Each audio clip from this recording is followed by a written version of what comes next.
Well, hello, hello, hello. Hey. Ahoy! Hey, oh. I didn't want to So cut you off. I know, no, right? so this is going to be this could be quite a handful. This one, I think. It took four hands to even just lift up for one video that we're going to do Yeah, today. Like, I know. and we're not even going to be able to cover all of it, and it's going to be ongoing. So let's just put that out right here. Mm. Like, it was so much. It's taken me weeks to get enough information together. But this is a passion of Yeah. yours because we're both kind of wrestling fans. I'm not as big a wrestling fan as you because you still watch it religiously, but not me. I don't watch Yeah. it. I mean, I don't watch a lot of the current wrestling as much as I used to. Hmm. I usually go and on YouTube and find like all Japan stuff from the '90s now. To sort of like Hmm. scratch that itch. But yes, I have been a lifelong professional wrestling fan. I know. In Start, I this mean, this starting, organization is the yeah. epitome of it. The I mean, WWE I in all its different like versions, right? yeah. It's been international. Yeah. But how long my relationship with following this has been is like right back from my first exposure would have been on British TV of the old British wrestling Mm. and the world of sport programs and stuff. But so that's how long ago. And then the next thing I would have been exposed to was the WWE or WWF as it was Mhm. then when they Mhm. started broadcasting across the ponds and the British wrestling kind of got kicked off of TV. Mhm. So Yeah. And what I did notice is even back when I first started watching it, it was the WWF too. And there was all these other smaller organizations around, which eventually, like all of these wrestlers are in and out of all these different, like they're all kind of hmm. interchanged somehow or other. well, They're all kind of like connected in some way, well, moving all obviously through. before, I mean, the too long didn't read version, but really before Vince McMahon and the WWE started their national expansion in the sort of early '80s, Mm-hmm. all professional wrestling was somewhat regional. And they all had their agreed little territories and so on that they wouldn't run shows against. I mean, essentially, to be honest, the old National Wrestling Alliance was a cartel. It was a pretty blatant violation of the Sherman antitrust law. To be fair, Mm-hmm. because it was an illegal monopoly. It really, but they had their little ways of getting around it by like having one or two guys who would be independent. So say like Bill Watts, the promoter, Vern Gagne, some AWA wasn't, and the WWF as it was then, that was sort of in and out of the NWA. Like at times it was out, at times it was in, but they still sort of so they got away, but they still effectively worked as part of this thing. And but it was this to be clear, the old territory system was an absolutely blatant violation of the like US antitrust laws.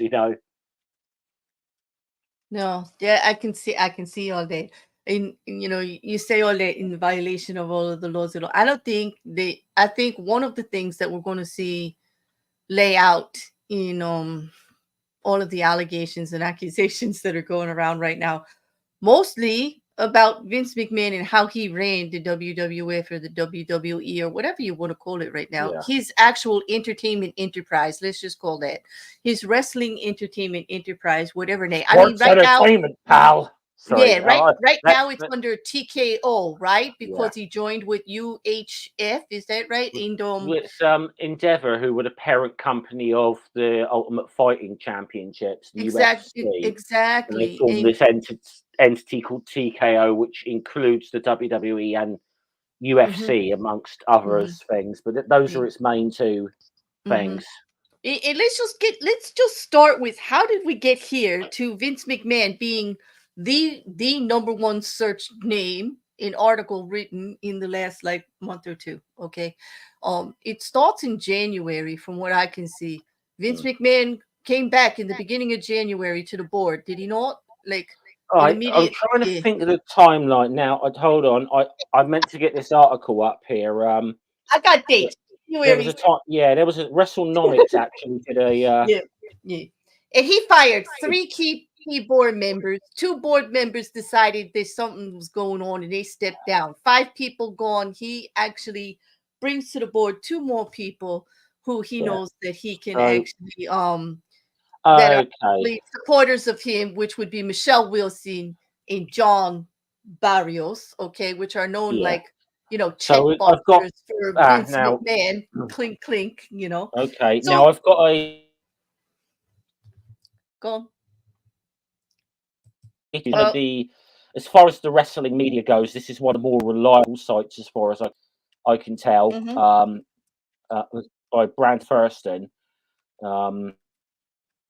This is one thing that's I'm afraid was going to come up with this. Some of these wrestling media websites are not always that reliable. You can't But certain, I but wouldn't, it really a lot starts of off the with yeah, well, because they're influenced by where they get their information, and their information is all from paid people through the organization itself. So it's kind of yeah. hard, like to use them as the best. And you're breaking up just So a little bit.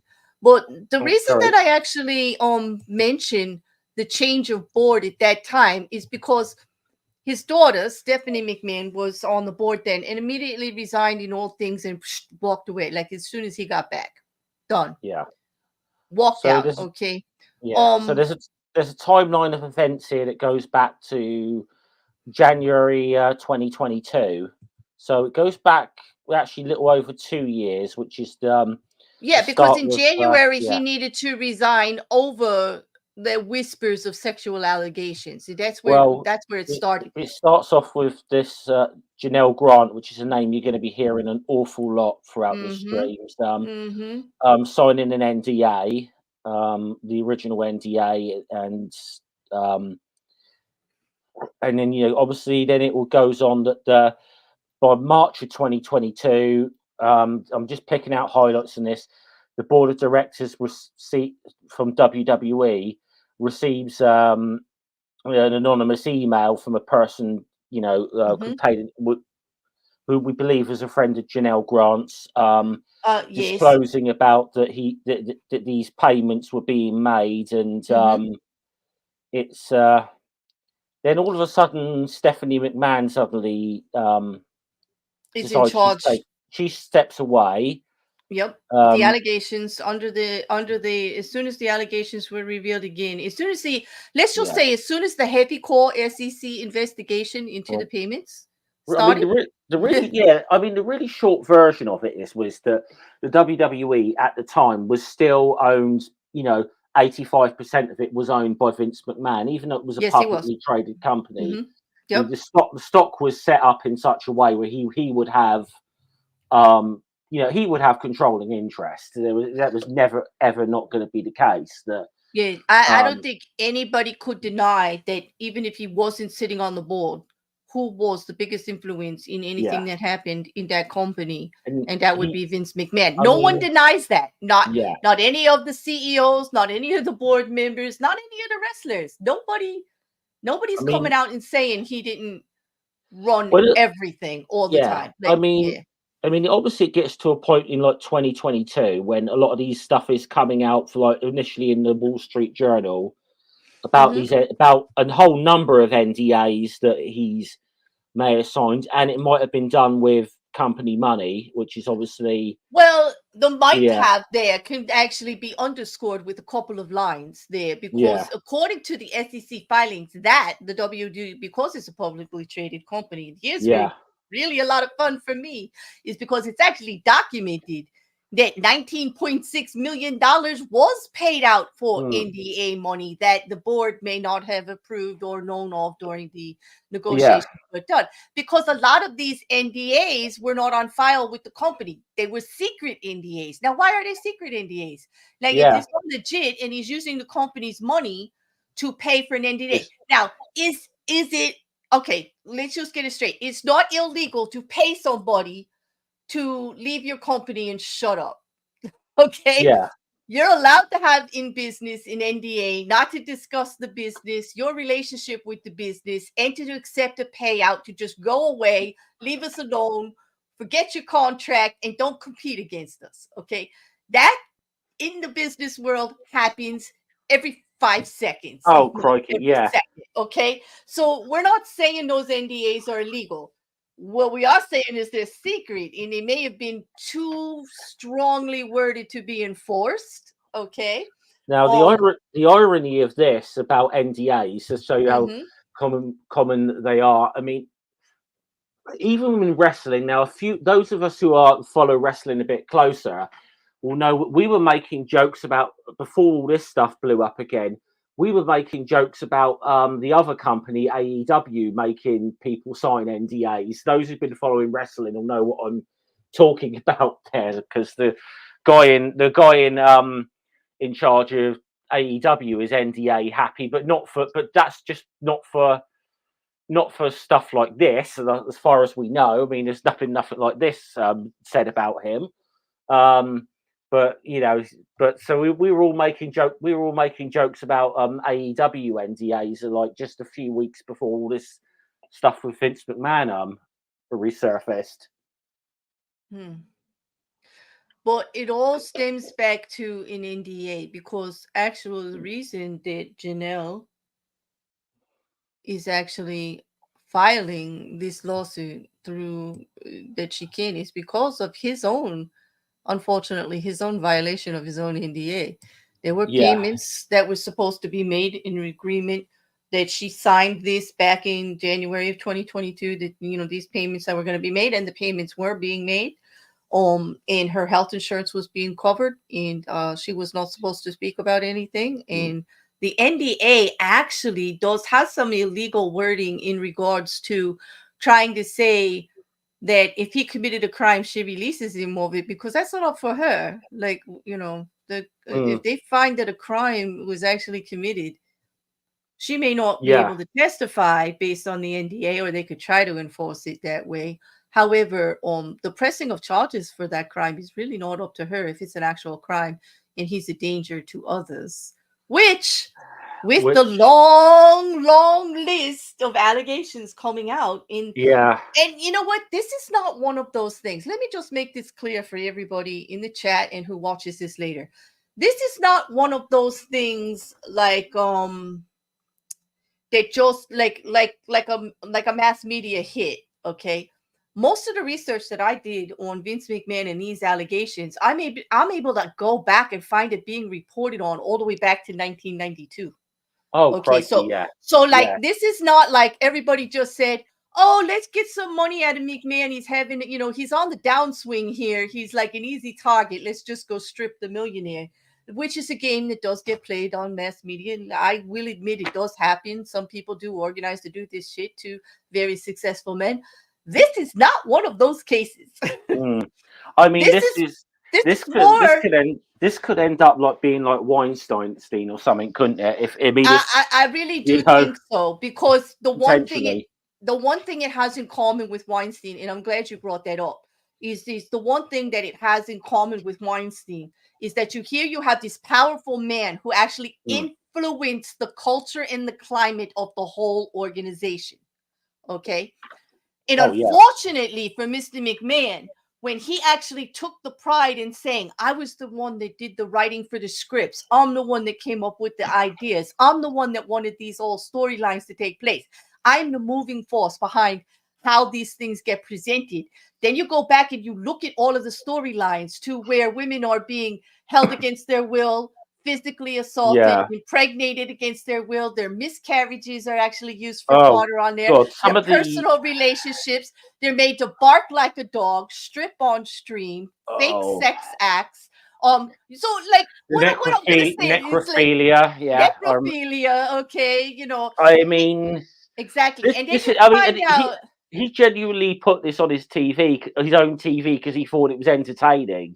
Which kind of makes you wonder, well, you've got to be a bit sick to get your jollies out of that in the first place. When his own daughter comes out and says, listen, I drew the line when he wanted us to actually come out, when I was like, she's married to Triple H, by the way, who's very heart up there. Yeah. Stephanie McMahon's been in the business the whole time, you know.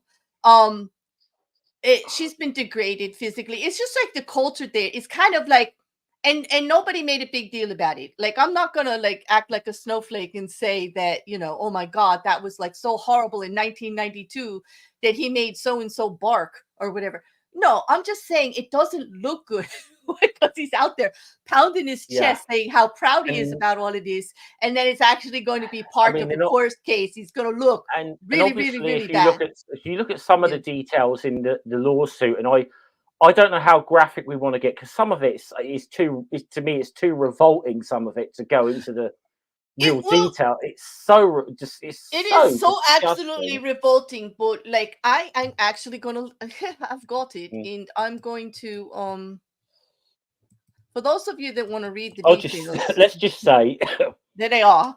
Okay, but yeah, can I just do a snapshot of it, because I think as a yeah. woman, as a woman, it might I'll just surprise say, you the way I'm going to we've got summarize this lawsuit. content warning about some of the Yeah. stuff that's in this. That's Oh, I put a- a trigger warning on some of the the video. allegations in this. Yeah. Yeah, but we talk about this a lot on my channel. I cover a lot of Mm. lack of consent issues. I cover a lot of assault issues, domestic violence in a lot of the cases that I happen. But here's the thing. This is a civil lawsuit. It's coming forward, and she admits that the only reason she's talking is her NDA is broken because she's no longer being paid to be quiet. Mm-hmm. Okay.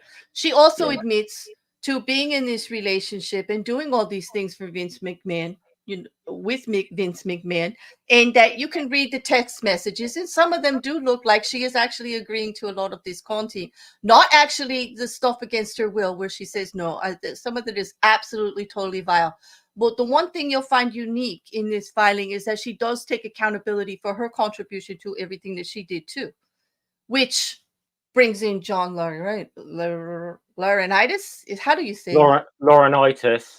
Laurinaitis, okay. Yeah. Which he was big in talent. He's big, and the thing about bringing John Laurinaitis into it, the irony of it is that John Laurinaitis always, and correct me if I'm wrong, Jeff, represented the bringing in of the strong women in the whole diva line of women's wrestling into WWF. He was like, he was in charge of the talent at his time.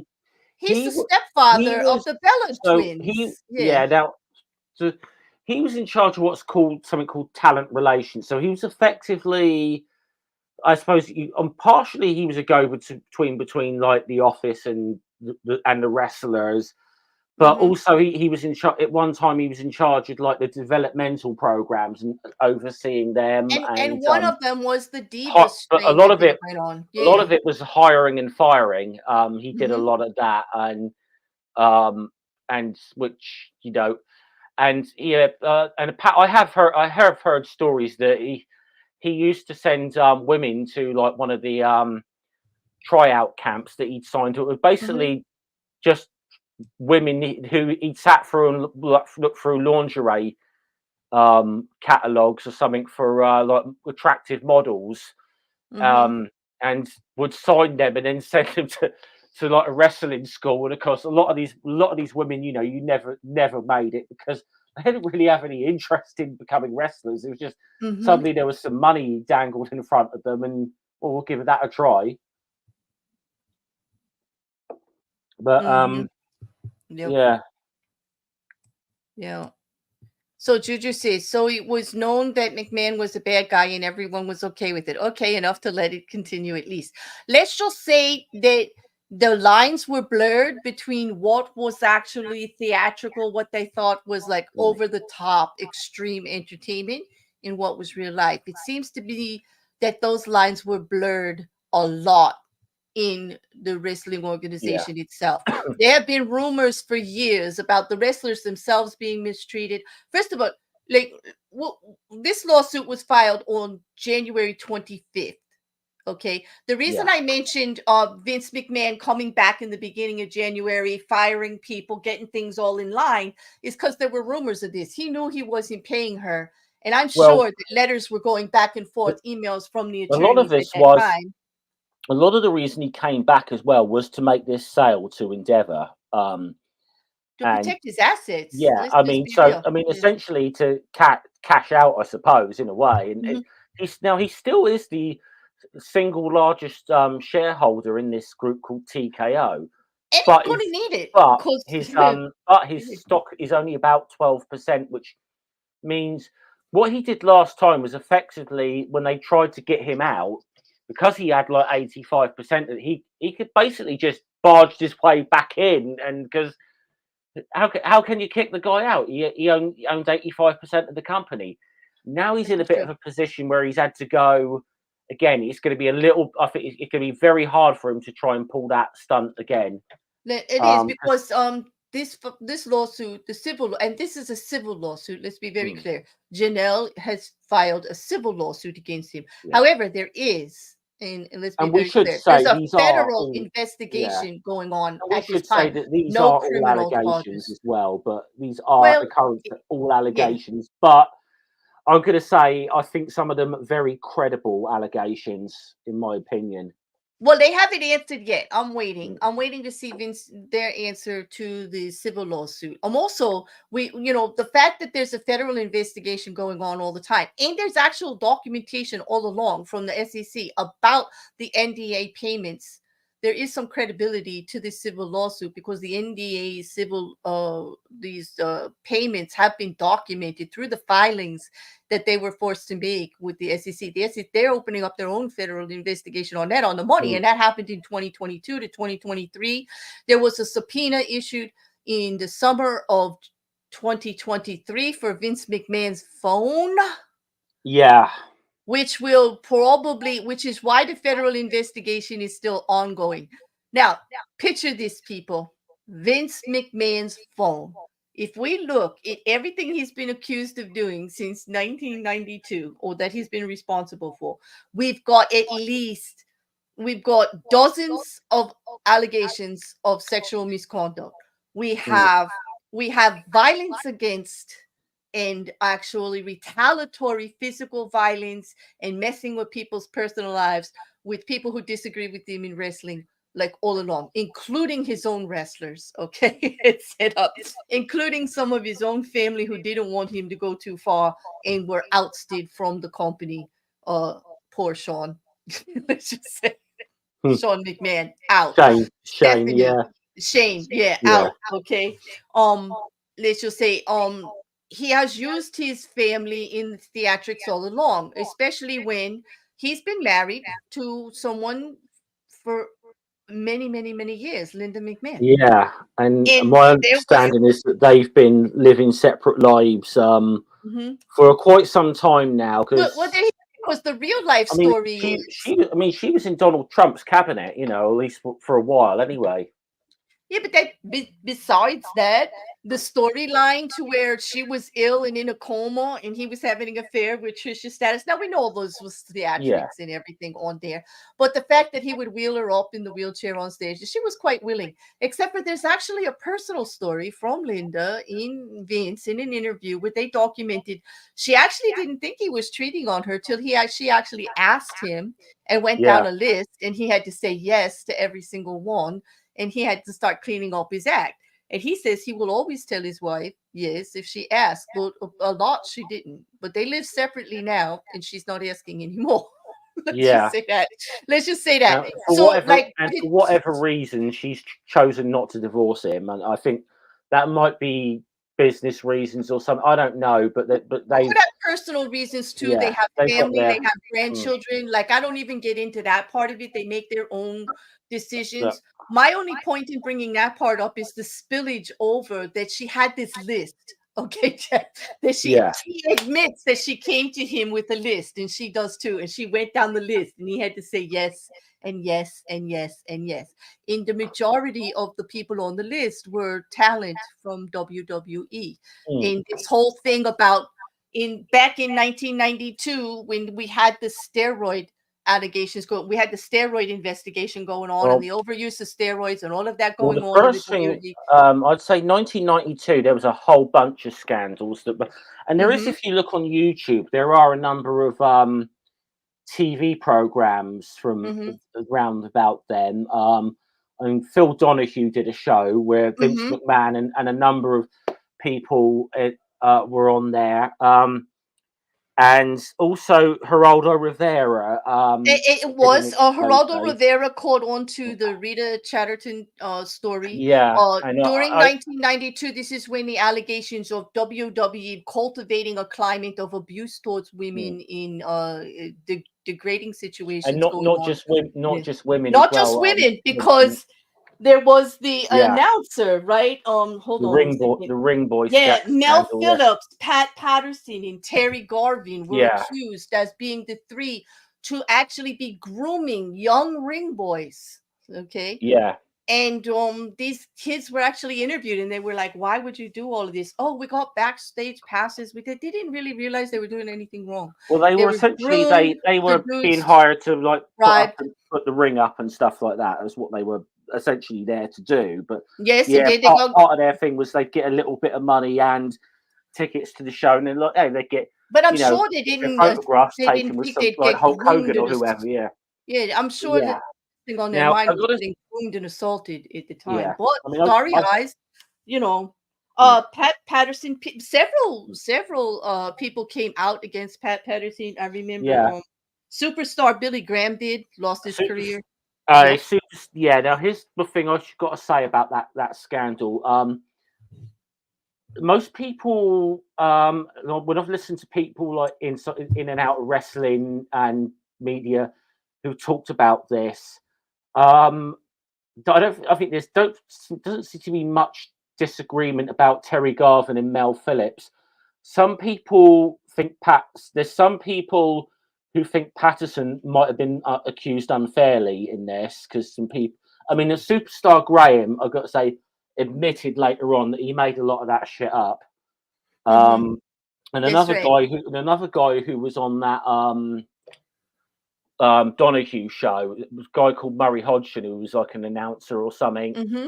Yeah, he was the other announcer. He was later exposed as being a bit of a con man. And so and Well, but you know, here's the so thing, like he's you do and wonder. had a history of should we say, basically going in, apparently he had a history of going into to like gay bars or whatever, and then picking up a guy and then blackmailing them if they weren't out to their Mm-hmm. wife or something. So Well, here's the Murray Hodgson's someone I think's got to be taken with a bit of a pinch of salt. Well, But if we're only talking about the mm, grooming allegations, like I would agree with you, but there's yeah, no denying that someone in the position of Patterson, who was the head of wrestling operations, let's just like clear yeah, that up right now. The head of he was wrestling operations was responsible for the climate around the ring, and that those yeah. allegations were out there, and he did nothing about Well, them. he was the About main creator. Garvin and Yeah, he was he and was about like the Phillips. main. Yeah, he was the main creative guy. Like Patterson was. Yes, and more and You Garvin know. was his assistant, his direct assistant. Mm, All these allegations involved Garvin. You know what really tips me off about it? Like we could say that the people that said that he was involved in the actual grooming part, I agree. That was all shady. That was just people taking their hits, okay? yeah, But the fact of the climate that he allowed to fester against rumor and everything else, his assistant was accused more than once before this all came out. And yeah. he did nothing. And you know Well, how I know that he knew?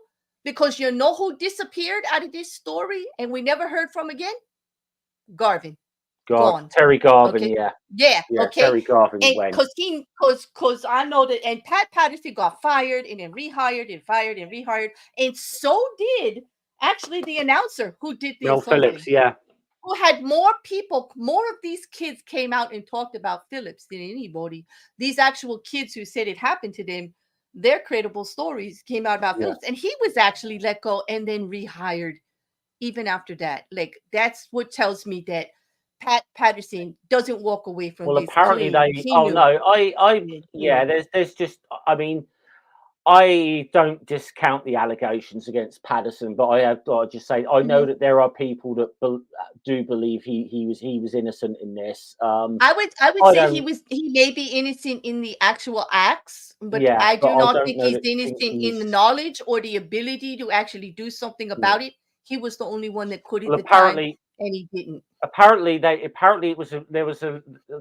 they were nicknamed around the wrestling business in and outside the WWE. Patterson, Phillips, and Garvin were nicknamed the Cream Team. So this was enough of an inside rumor that they even Right. had a joke about them Right, like they that. did. You So, know, and that's what happens with what people think is common knowledge and rumor through a company and everything like that. And then you find out yeah, later that real people were getting hurt. Like these were innocent kids. I mean, a lot of them said that, the perks, they traded it for the perks and stuff, but they still were minors, so it becomes an issue. And sadly, I mean, sadly, I don't think we're ever going to find Mm-hmm. out really what's because a lot of the people who were involved in the story, like some of the alleged victims, some of them have passed on now. I mean, Tom Cole, who was the main one, he sadly, I think, took his own life a year or two ago. Unfortunately, that gets Yeah, repeated quite. There is just a lot of the allegations that get made against this organization and towards the end. And I don't want to like start like a really dark rumor here, but the no, bodies are really piling up when it comes to the dark history of this. It was quite depressing for me to see how many of the people making allegations they were dropped after the people they would file their affidavits, their depositions. They would threaten to do something about it, and then they would take their own lives. mm, There's no allegations of anybody doing anything to them, except for I will admit there are some mm. crazy pro wrestling channels out there. Oh, there are some. Jeff, there were a Yeah. couple. They were talking about the FBI's heart attack gun and stuff, and that must have been used for Oh, this there's one, some. this one, and this Yeah. one. And I'm like, get out of here! Like, if we went and said that every wrestler that died of a heart attack was because like Vince McMahon hired There's a. somebody to use the heart attack gun, There's a like lot I of. don't believe that. There's a That lot of wrestlers who are conspiracy theorists. Yeah. Can I raise my hand right now? Yeah. And I'm just gonna call BS on that one. Like, that just even sounds too far fetched. Mm. They're gonna have to show me a court trial to convince me of that one. That's a little too far fetched. But that just shows you how I mean, crazy there's the a. story I gets. Yeah. mean, I won't get into it because there's another true crime thing. I won't get too much into the details. But there's another true crime thing going on with a former WWE wrestler at the moment, and Oh, he is it? himself has done some. Has been on some interviews in the past where he's said some pretty outlandish things that he clearly a real like conspiracy Well, we know theory that out there and stuff. there are But quite a few tragedies. Well, for yeah, true crime, we got Beno, we got Snooker, and what? Yeah, we got Guerrera. Okay, we've got those. Okay. For tragedies, we've got Owen yeah. Hart. We've got quite a few like You've got a sad lot of guys stories, who but those aren't really died like young. yeah. But wrestling is a tough sport, and if it Mm, does involve like all there's accident prone and stuff. It might be for entertainment, like the storylines and all that they do, but it is a physical, controlled mm. art that you really have to be in shape for, and you really have to practice for, and it is very risky, very Well, I risky. Look at think all the injuries that people have Well, had. I think the thing that was a shock to the wrestling industry is obviously what happened with the NFL and like the concussion thing when that, and Well, we yeah. realizing that some of the concussions they get in wrestling I mean, make the NFL stuff look pretty tame in comparison. Well, it does, and Um, that's why I want to know why the lawsuit keeps getting stopped with all of the players that are coming forward. Like, and this is also involved with whether the NDAs are legal or not, and whether the employment well, contracts are legal or not I've in got some my own places. I've Yeah. got my own theory about why the concussion lawsuit against WWE didn't get Well, very far, but that one save that for involved later. quite 50, at least 50 ex-wrestlers and Mm, wrestlers, with different invalid claims. One of them being Ashley Massaro, yeah. who actually won a contest to become part of WWE, and was actually thought she was going to be a spokesperson, but was actually forced to be in the ring with no training. She claims absolutely no training. You know. Mm. Yep, I right, could believe that. Colin. Yeah, in or without. And so, like her claim was that they have totally disregard for the wrestlers in general and the climate that they produce, and they actually take no accountability for it. And I kind of like go along with that. She has another story to tell in her affidavits of about an Yeah, and assault in that's Kuwait in 2006 that was oh my reported god, and yeah. disregarded. and when the doctor actually says he knows about it, and there's actually people over there that know about it, but then like the whole wrestling organization is saying they never knew about it, but actually there are reports to them from the doctors and the Well, because people. this doesn't, because this is something this thing, if true, this isn't just something that relates to WWE. I mean, this is involving the U.S. military as well. What you're talking It about did, there as but well. Yeah. but but her complaint was, yes, these kind of things happen over there, but actually how she was treated afterwards is what her complaint. She's not actually, you know, going against I haven't the I've been able to armed read all of forces. it. I do Her gather that there was an NCIS investigation a couple of years ago when some of these Mhm. stuff resurfaced, but they sort of closed the investigation, and I don't think there's been anything like public statement on what the result of it. I mean, And that's nobody not was unusual charged. because they don't. The Yeah, NCIS is not going to report to us in yeah. regards to their internal investigation. That's an internal Navy investigation of higher up. Like And that's how they do their crime scene stuff should we give a little bit internally. of context about this? Now, as I say, Ashley Yeah. Massaro was a wrestler who won a contest, and her what she alleges that she was put into the ring way before she was ready, and had was done She claims the no adequate training training. whatsoever, and she Yeah, claims violation of the two jobs they gave her. You can either but come into the ring as a wrestler, or you can be our spokesperson and travel around the world, which mm, is the job she says she took. yeah, Spokesperson to go around the world. Like, I'll be the face of the diva wrestlers. Well, she didn't have to wrestle, yeah. right? And not the normal thing they used to do was what were these?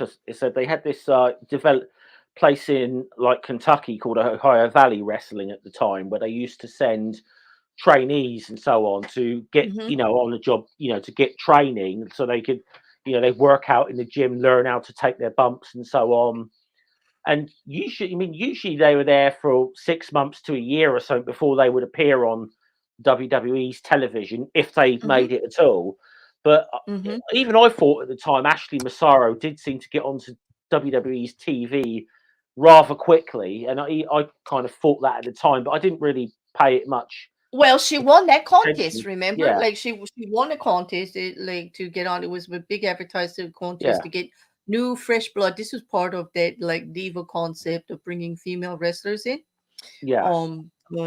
Popularity. You know how it Well, because goes. they had a couple of these, because there was a couple of people I know won. It was Ashley Massaro, and before her there was a girl called Christy Hemme who won one of these as well. Who Christy Hemme, who also became a 10-year talent manager within the company, a mm, brief career as a wrestler, who also has a suspected.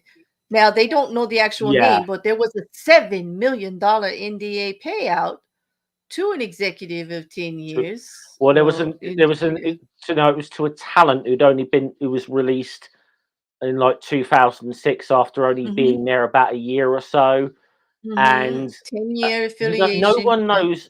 Now we don't know exactly who it is, but it is. I'll just say it. It is rumored or believed by a lot of people that it was Christy Hemme, but we don't know that No, we for don't. certain. Although it's So most of the wrestling channels that I was checking out, the ones that actually report on the wrestling news, mm, they actually are actually supporting that they do believe it's Chrissy Hemme. Well, they're yeah, not allowed to say definitively, but they say like close sources to the filing, or to the yeah, investigation. They're using all the right keywords, but we can't say definitely because until the investigation is complete, this federal investigation that's going on regards to all of these payments and all of the allegations that are going on about the climate that was being supported and conducted by Vince McMahon throughout the mm. organization. You know, um, because like she's one of the big names that could go, like depending I on think how we that got. end So I think structured. we were going to talk about Ashley Massaro. I think we got Yeah, sidetracked oh, there. we did, I think but we should Ashley, definitely yeah. talk about what is alleged to have happened to her. Hmm. And at the time, WWE were doing these tours and shows called Tribute to the Troops.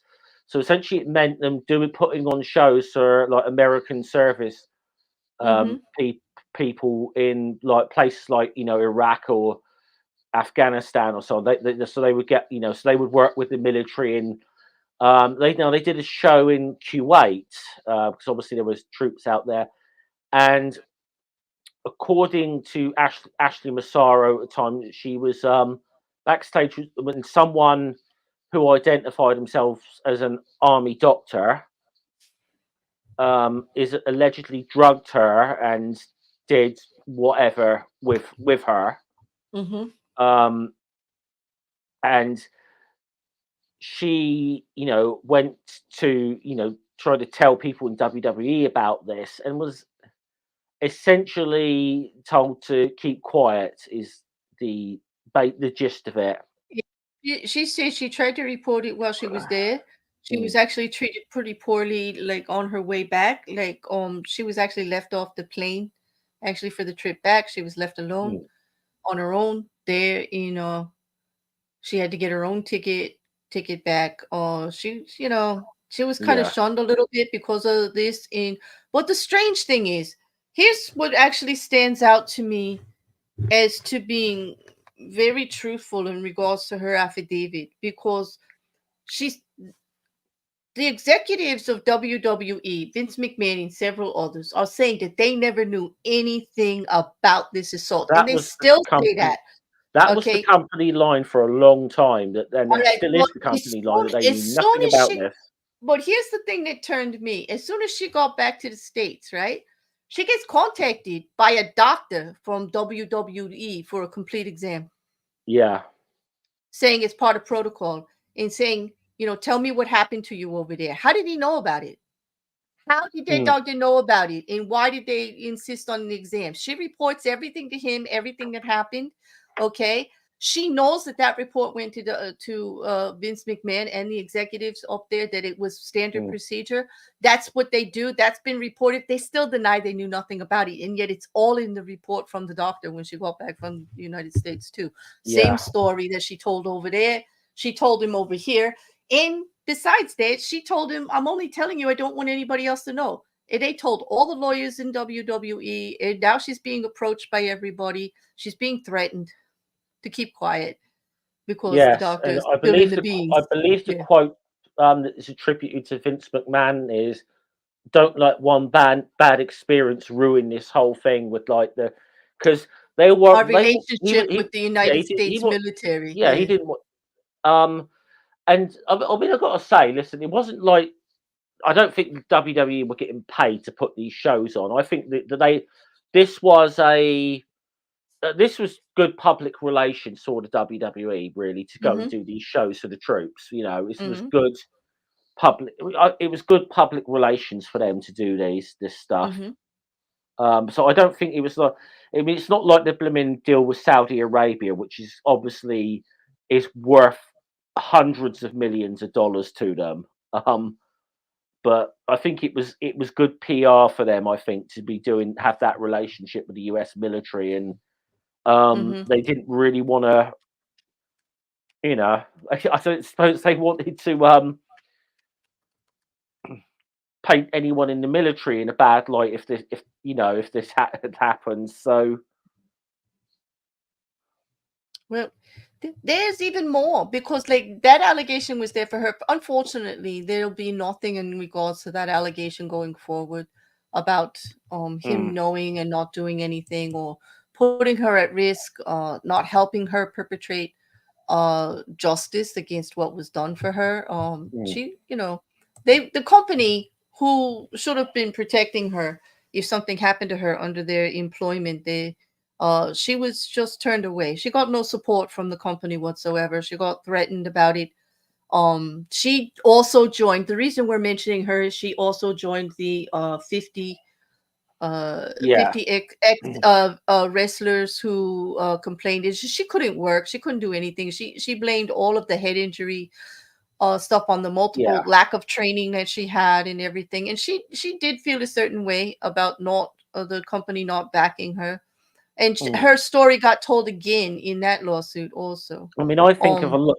I think of a lot of the people in that class action suit that was bought because I Mhm, remember hearing it that class action suit at the time, and I kind of knew it wasn't going to go. And I got no legal mhm, knowledge, but I knew it wasn't going anywhere because you had a lot of other wrestlers in there mhm. who had like 30-year careers and like maybe spent 6 months of it in the WWE or whatever, and Yeah. were claiming. And so you kind of knew that this was going to get. I knew this Mhm, was going to get absolutely shredded, I didn't think much of the particular lawyer in there, but I think if any one of them had who I think believes really had a very very genuine complaint was Ashley Massaro. I think mhm. sadly I think it might have been better if she'd been able to have a different lawyer and take this to court herself, but maybe she just wasn't in the Mhm. position to do that. And I don't I know. think if they do bring this into the civil trial, say that this lawsuit the Janelle has filed goes to trial, and they can Mm, actually prove constant disregard by Vince McMahon for what happens to women in this yeah. climate, in this culture, or to actually promoting it, that's going to look bad for him. And Mm, so it makes her. So what I just posted in the chat, if you guys are curious, is there's two affidavits from Ashley Massaro. The first one is um the actual affidavit as it was submitted into the 50 yeah. with the 50 wrestlers against the organization for the head injuries in not protecting them. The second one is the unredacted one, or the claim to be the unredacted one, okay, because I'm still trying to legitimize it. The source where it's coming from is all documented there, and you can take it with a grain of salt or not, but there are some allegations that there were even heavier things that she talked about that were not allowed to be stated because of Mm, agreements with the WW in here back and forth. And that yeah. one of the main reasons that this got shot down was not only for the head trauma part. Colin's got a point here. Wrestlers are contractors that they sign to some when you sign on to these things for a very physical job like this, there's Yeah. a great amount of risk that is there, and you're There's taking it on. You're so there's language in there. there's a Yeah. whole another Mhm. legal minefield about this company, and actually, to Mhm. be honest, a lot of professional wrestling companies, but Mhm. especially the WWE, is that they're all signed as independent contractors. Yet Mhm. it's not like they. To me, if you're an independent contractor, then you've got the freedom to go and take on outside work or whatever. Um, Mhm. Outside of WWE, but they won't let you do that. So it's like they essentially get you've got all the bad bits of being an employee. Like you can't go work for other people without or at least without clearing a date with us or whatever. You can't do third party, like a lot of wrestlers who were doing stuff like had deals on recently, like their Twitch channels or whatever. They had to shut all that down. And so it's like they got all the negative part of being an employee, Mhm. and represent, but none of the things like healthcare or or pension scheme or anything like that. But it's the good part about being an employee. Mm. Yeah. So No, I get it. Like wrestlers, this is what they want. Like this is the limelight. Like yeah, you're there, you're a superstar. Like this is the epitome of it. It's no more training and unfortunately, everything. You get a gig. and I don't think it will ever happen. Professional wrestling is never a lot of the other should say big sports or whatever. Like you look at baseball, basketball, the NFL, Mhm. Mhm. even soccer in the UK. They all got unionised at some point. The wrestlers Mhm. never did, and there have been attempts to try, but it's never gotten anywhere. And unfortunately, because of the What nature of wrestling, I don't think it's ever going to happen. I think just not only just the nature of wrestling. I don't even think it's the nature of wrestling. Because like there were things that they had to travel with their own doctors. And like I just know this for Yeah. experience. I used to actually volunteer for a chiropractor who actually did exams for Mm. the wrestlers before and after the matches. And this was back in I'm from New Jersey, and so Convention Hall used to be signed up with So WD way well, long time ago. you're right. Like Well, I was a little tiny kid. Like I was a you're in a kid.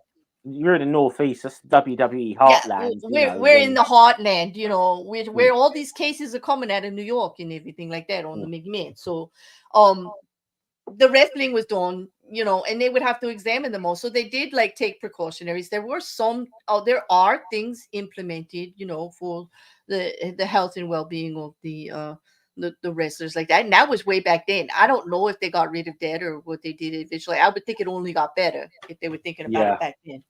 Because it was even some of the crazy stuff that they did without training back then was like ridiculous. Like, you know, just having Andre the Giant sit on you was life yeah, threatening. Okay. yeah. Oh, definitely. Okay.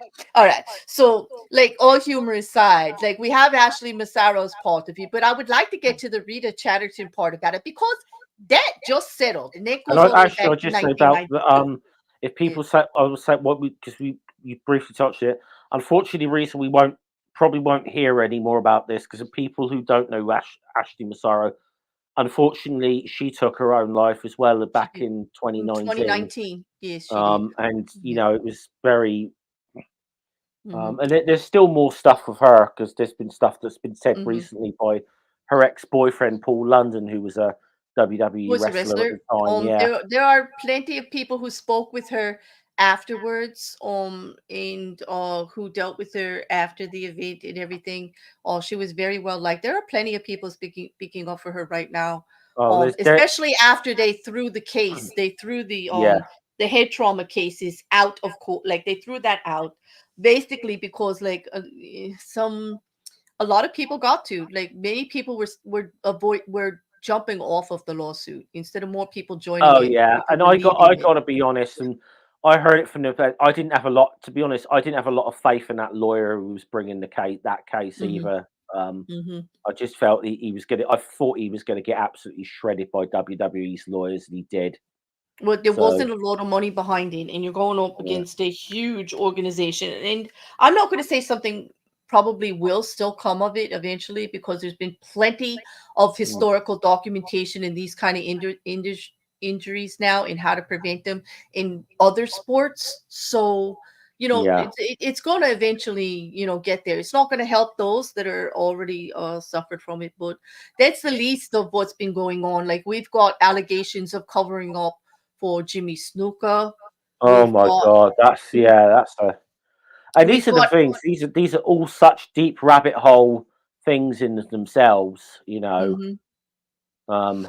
These are the allegations with Chris Benoit also of making his private life part of the story and actually settling him into rage. Like there's a whole bunch of stuff about that going forward that mm, wasn't helpful. That they all knew he was off his rocker, but they pushed him anyway.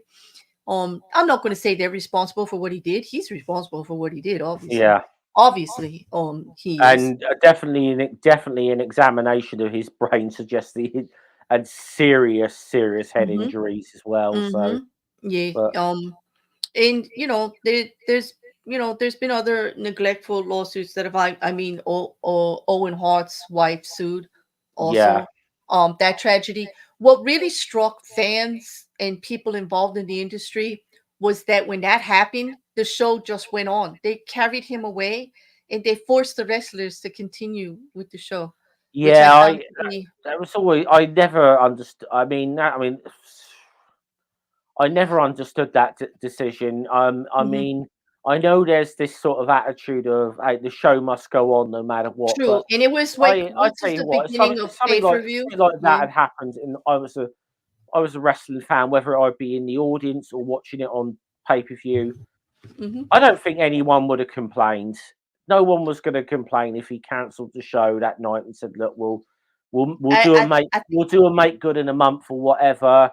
mhm. No one would have complained, and people would have bought the people would have bought the pay per view again or whatever. Mhm. No one would have complained about that. Mm. That That brings me to like, you know, he doesn't. Vince McMahon is quite the character. He says he doesn't care about what people think about all this stuff with the wrestling stuff, that it's all like, that sensationalism, entertainment is supposed to be over the top. It's supposed to be the worst thing ever. All these crazy storylines, quite degrading to people, humiliating his wrestlers on a regular basis, like any way that they can. Not just the females. I mean, there's a definite degradation there going, and a little bit of like, Yeah, the kiss my but ass club. Yeah. exactly, but Mm. it's not like he's doesn't all also do this to all of the wrestlers, like using their personal lives, using certain stories to you know manipulate them, control them in some Yeah. kind of way. Like there seems to be a lot of that going on, and a lot of accusations now, people talking about it behind the scenes. I can't wait to see more wrestlers coming forward about it. But just coming forward about it isn't really going to help. What they really have to do, because then they have to answer why they never did anything if they knew all of this was going on, and if they Mm. felt a certain way. And I understand, like when you're thinking it's entertainment, and this is the game you got to play, this is the script, this is the part that you play, then you think that everybody's just playing their part too. And I mean, the You thing know, is as well, there's always been a mentality, and I think there's an element of truth for this with if you can bring a little bit of real life into it, and a lot of wrestlers can so if you can bring a little element of something people know to be real into a storyline, it's going to build interest because like people know. I'm trying to remember who said this, but if people know A, B, and C are real, mhm. then all you've got to then tell them on as D, E, and F, and it creates that intrigue. If you start, so I think it's not just WWE that have ever used real life stuff for wrestling And they storylines. do, Like, but some of them are saying that it was used cruelly. Like, I get the mm, real life thing. I'll just give you two scenarios that struck me. There was a female wrestler, the blonde. I can't remember her name again. Tracy something. It wasn't Trisha, but anyway, she had been around for a while. She had a very difficult pregnancy and had just given birth months earlier to her daughter. She got back in shape. Vince McMahon wanted her to do a skit that she was pregnant and she would get beat up in the ring and lose the baby. And she didn't oh and she didn't yeah, want to do it. And he said, "You'll get fired if you don't." He told her straight out, that was that. "My skit, you do the skits I want, or you don't work." And which all bosses, I'm not saying it's wrong for him to say that. It's Was not. that? It's I'm not trying to remember because whether that was Terry Runnels or I Lita. think it was Terry Reynolds. That's the name. Terry But Reynolds right he there. told The blonde. He told Lita something similar Oh over no, something I'll tell you the as leader well. But story. That's my second story actually. yeah, So there it is, and she went through with it, and she said it was so emotionally traumatizing to her. Like she actually almost couldn't really work much after that. And she said, well, it was her choice to go through with it, but she still felt pressured. You're put into yeah. these situations where you're told, do what I say, or you're over, you're finished. Okay. And that seems to be something he says a lot. With the Lita story, Lita was actually a female wrestler. Come on, she was Yeah, like but with the Hardy Boys, the Hardy Brothers. yeah, She was actually dating Matt Hardy, right? uh, yeah, she was, and then she started dating Edge, and this was one of those real life things that kind of While she was dating Hardy, they used that as a line that this other wrestler would kidnap her, force her to have sex, and impregnate her against her will, and force her to have yeah, okay. and we do the miscarriage thing again because say Right that's there on the stream. Like that was like this running thing, yeah. for a while. But here they I mean, took like I real and life, I couldn't she even was. I couldn't even understand that from like even a business point of view because when they did it with Terry Runnels, it's not like it just turned people off. It was like It was so graphic was on the sides, like, it was she fell so out of the ring, it she was was on the sides, it was so being distasteful. I mean, yeah, it was horrible. I remember Yeah. that Terry Runnels one because this was really when I was about 18 years old, and it was the These are whole clips. Yeah, I this went was and the looked it whole what they online. called the Mhm. Attitude Era when it was all edgy and everything. But even then, as an 18-year-old kid Is who's that edgy? full of Yeah. Mhm. testosterone, I just looked at this and thought, no, that's That's horrible. Well, That's these not are the things they entertaining. did to But play to the audience. Like you mentioned Edge and mm, Lita, when they made them have the fake sex scene, they put a bed in the middle of the ring with satin sheets on it, made them strip each other down yeah, and do simulated sex acts for the audience. That's not wrestling. Like, well, but still, I mean, you look yeah. back at that then, right? Nobody said anything about it now. But when you look at all these allegations that you're thinking about, is this stuff going to end up? For me, I'm thinking, is this what's going to end up in front of the jury? Like, Mm. if they see this, how could they not think he's not the worst person on the planet? Well, this, And I and want to this, say yeah, cautionary tale, people, because the past is not perfect.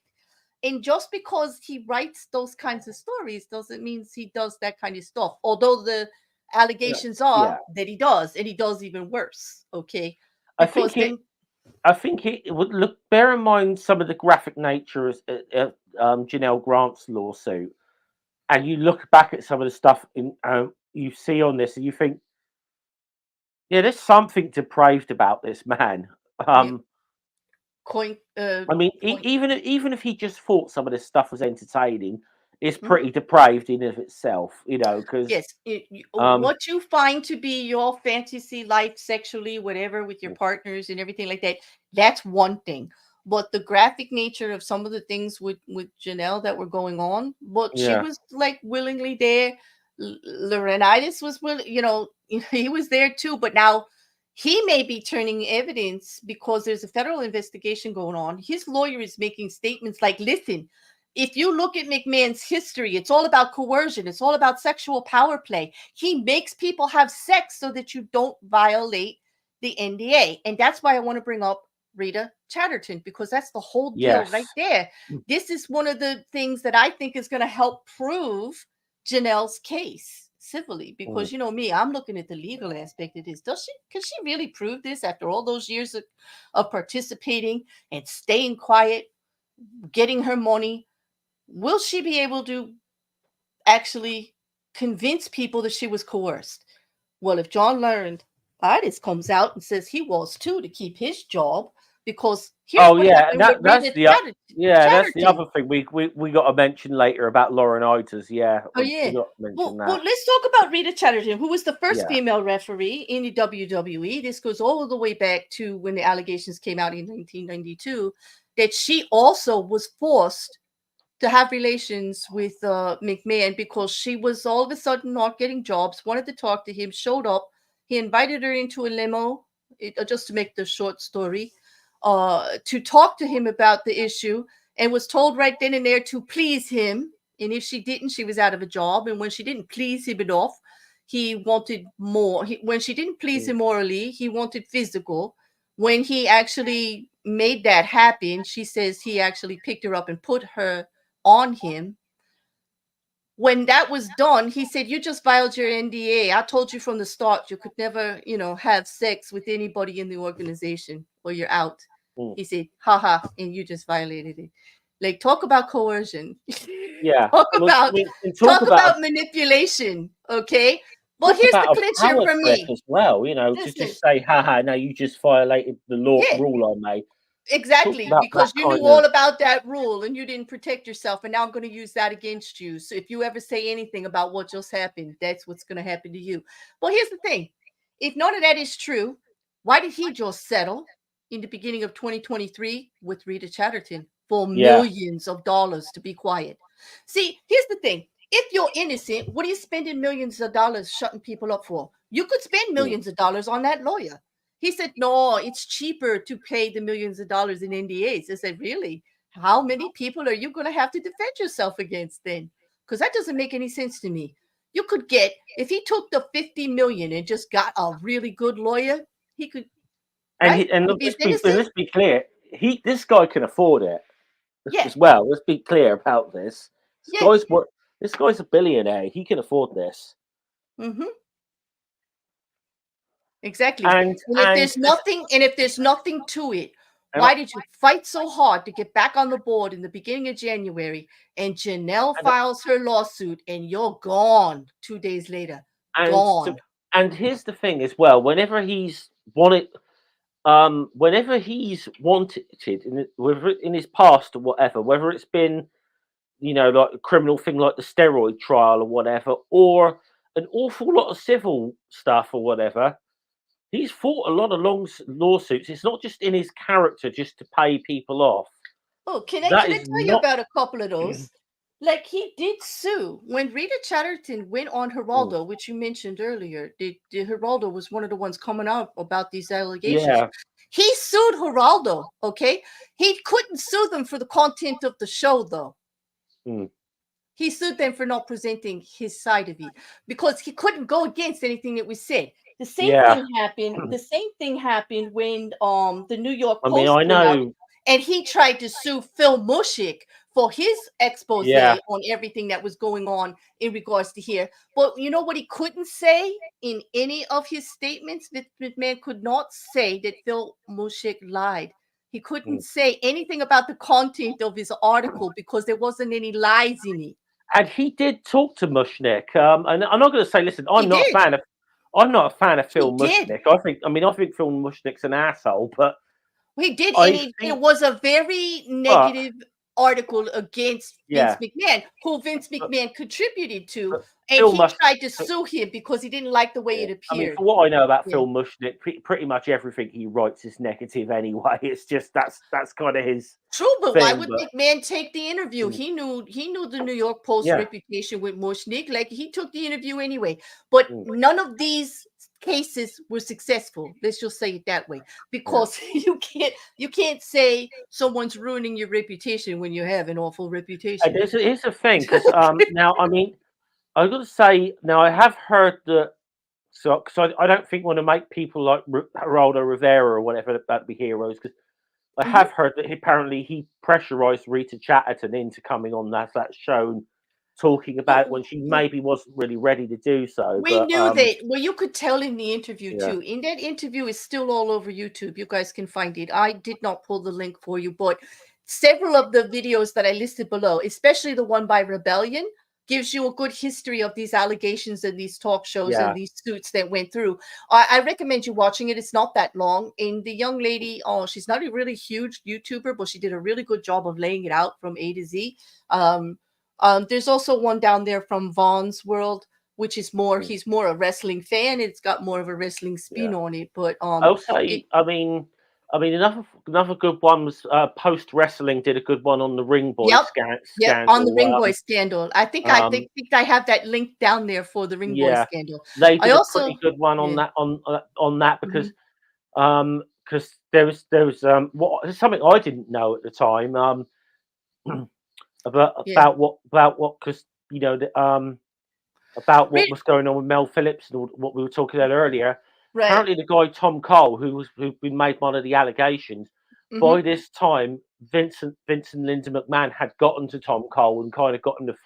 And apparently, Tom Cole was sat in the audience next to Linda McMahon, and if that whole thing was going to get brought up, they basically obviously got to this poor kid. And we're going to get him to stand up on Donahue's show and say, "Well, I'm Tom Cole, and these this is rub," That's not exactly what happened. Like I did whatever I wanted, because that is how the story. Thankfully, that never happened because apparently, they it was Linda McMahon and I think Miss Elizabeth, who used to be one of the valets. She used to be the valet for Randy Savage. I love Miss Elizabeth. Yes. And I'm really shocked to hear that she would have taken part in something. But apparently, she was sat next to Tom Cole and Linda McMahon was the other side, and they were. But here's the thing: we don't know what they believed. If Tom Cole is telling them that I was of the mind to do whatever I wanted and nobody made me do anything, then that's what they're going to believe. They got to Tom Cole. Vince got to Tom Cole. Well, true. You can tell because there are completely different statements from the beginning to the end of what Tom Cole said. But he's not here anymore to actually tell us which story he's going to side with. We just know that there are two different versions of his story out there, and they're both told by him. And they're before you see him with the McMahons and after. So there seems to could have been some pressure there, But these people were in the business of keeping their, fighting back against allegations and reputation. And we can't say that we wouldn't do the same thing, Jeff. Like if somebody was coming out, whether Yeah. like say we're innocent, right? Let's just say we're innocent. Well, We would actually bring people with us to help support us in our statement and try to fix our reputations. At least they weren't doing the silence thing. Well, this is the thing. Anytime Vince McMahon feels that he's being treated unfairly or something, he's got a reputation for fighting these things in courts. He's fought a lot of. So paying people off is not necessarily in his character. It's not something he does with every legal situation. Exactly. I mean, he fought the World Wildlife Fund tooth and nail over the name WWF. He lost that one, but he fought that one. This is true, and he keeps coming back to the board to say that it's about copyright, it's about infringement. He fought a whole bunch of lawsuits against he fought a whole bunch of lawsuits against other professional wrestlers like the Ultimate Warrior and Jesse Ventura, people that had legal battles with him. So he some of those legal battles involved them being offered, being told they won't be used for a certain period of time, being told to find other employment, finding other employment with another wrestling organization, trying to go into a deal with them, right? And then signing on, getting fired from WWE for doing it, even though they told them they wouldn't be working for them, and then pulling an NDA and a no compete to keep them from wrestling with the other organization. This is So this is what I'm trying to, this is what I'm trying to say is Vince is not a guy. Vince McMahon is not a guy who tends to just pay people off unless he feels that because he doesn't want the aggro. If he's paying someone off, it's generally because this might be damaging if this comes out. This, this. Well, look at what happens. He's obviously advised to pay people off, Exactly, but look what it's also difficult on the sides of the victims or the accusers at that time, because they almost always have their lives ruined, no matter what. Like Liam said, when was Rita Chatterton ever going to be able to actually tell that story without it being affecting her in having bad consequences for her? If Geraldo did pressure her, she did, but finally she went forward with her lawsuit based on the New York Survivors Act, and she was able to threaten the lawsuit. And I'll say this: Rita Chatterton wasn't believed for a long, long time. Yes, but here's the thing that she had in her favor. I've got to say a little. Here's the thing that she had in her favor. As soon as it happened, she went back inside to the building and told somebody. A friend, a lifelong friend, like she went to school with, just happened to be there. What was his name? Mauricio Monticello. Yeah, I want to say. Okay, he was like a small, like an independent wrestler, wasn't he? He was, but the fact is that she actually. Well, she told somebody. She told people right away, and that's the same thing that happened with E. Jean Carroll. These people were able to testify years later. They said no. The probability in civil court, you don't have to go without a reasonable doubt in civil court. You have to make it plausible that this is what happened. And if you've got witnesses to say she came right back in from that limo, visibly upset, talking about it, says that's what happened. Her story didn't change from this person to that person to that person. And it documents the timeline in the course of events. I mean, it's going to look bad. Probably the reason that he settled. He actually paid her off last year. See, the first time it sort of, and if you heard anything about this, was Geraldo Rivera in 1992. Now, this incident was supposed to took place 6 years beforehand. Yes. And there were a lot of people that, I mean, one notable one who, and I'll give him some credit, is actually just this week, just talked about this and saying that he'd actually apologized to Rita Chatterton personally, like the last time he bumped into her was Bret Hart. Yeah. And he's and because he'd said and I'd heard him in interviews, he'd been quite nasty about Rita Chatterton in the past, and he just said when a lot of this stuff came out, like started hearing rumors about this stuff a year or two ago with Vince McMahon. She said that he bumped into Rita Chatterton at a convention or something, and said, "I'm like, had to apologize. I'm so sorry that I just dismissed what you were saying, you know." And because now he tends to think, yeah, she wasn't lying, you know. Yeah, I'm So, sure many people but I'll involved in. give Bret Hart his due for finally admitting, yeah, I made a mistake and I should not have dismissed what this woman was saying. But you see what I mean? That there's one example of, you know, a guy who was obviously a big star, but a lot of wrestlers like that. Rita Chatterton wasn't believed by a lot of people for a long She time for was whatever reason, yeah, and this is and yet just she. how good how Vince McMahon has been like Teflon for fucking ever. And here it is, like her career did change. She left everything like that, but her story never changed. Her allegations never changed, No, and I think that's why I bring up the case that he recently just shut her up with a settlement, just January of 2023. Okay, so this has been ongoing for how yeah, many years? And if there was no credit to it, why would he be worried about it? Because here's the problem. There are so many other allegations coming forward. Like he's going around putting band-aids and money on everything that he can to try to stop this. But what he didn't do is continue his payments to Janelle, and that is going to yeah. be the end of that's going to be the end of all of this, because when those payments actually, like, maybe he stopped paying because of the SEC filing reports. That makes sense, right, Jeff? If you think about it, all of a Yeah. sudden there's an investigation through the WWE and with the SEC filings in regards to money he is spending that is supposed to be Well, for secret NDAs, or AKA yeah. hush money, Now we call he it. was supposed to pay her Janelle Grant $3 million.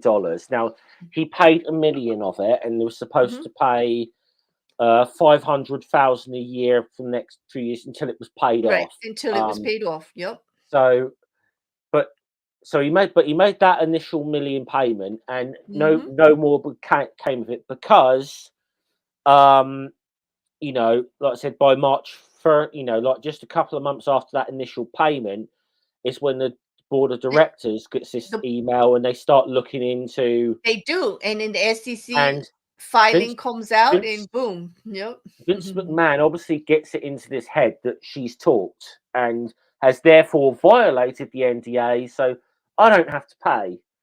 And Yeah, I'm but going to say by not paying, this is another he thing he's violated got. the NDA. Yeah, So well, this now is she another thing. talks. See, he's got another bit of a track record for this in like with like his dealings with other wrestling promoters that like, I mean, there's a famous story that he's supposed to have paid Stu Hart Mhm.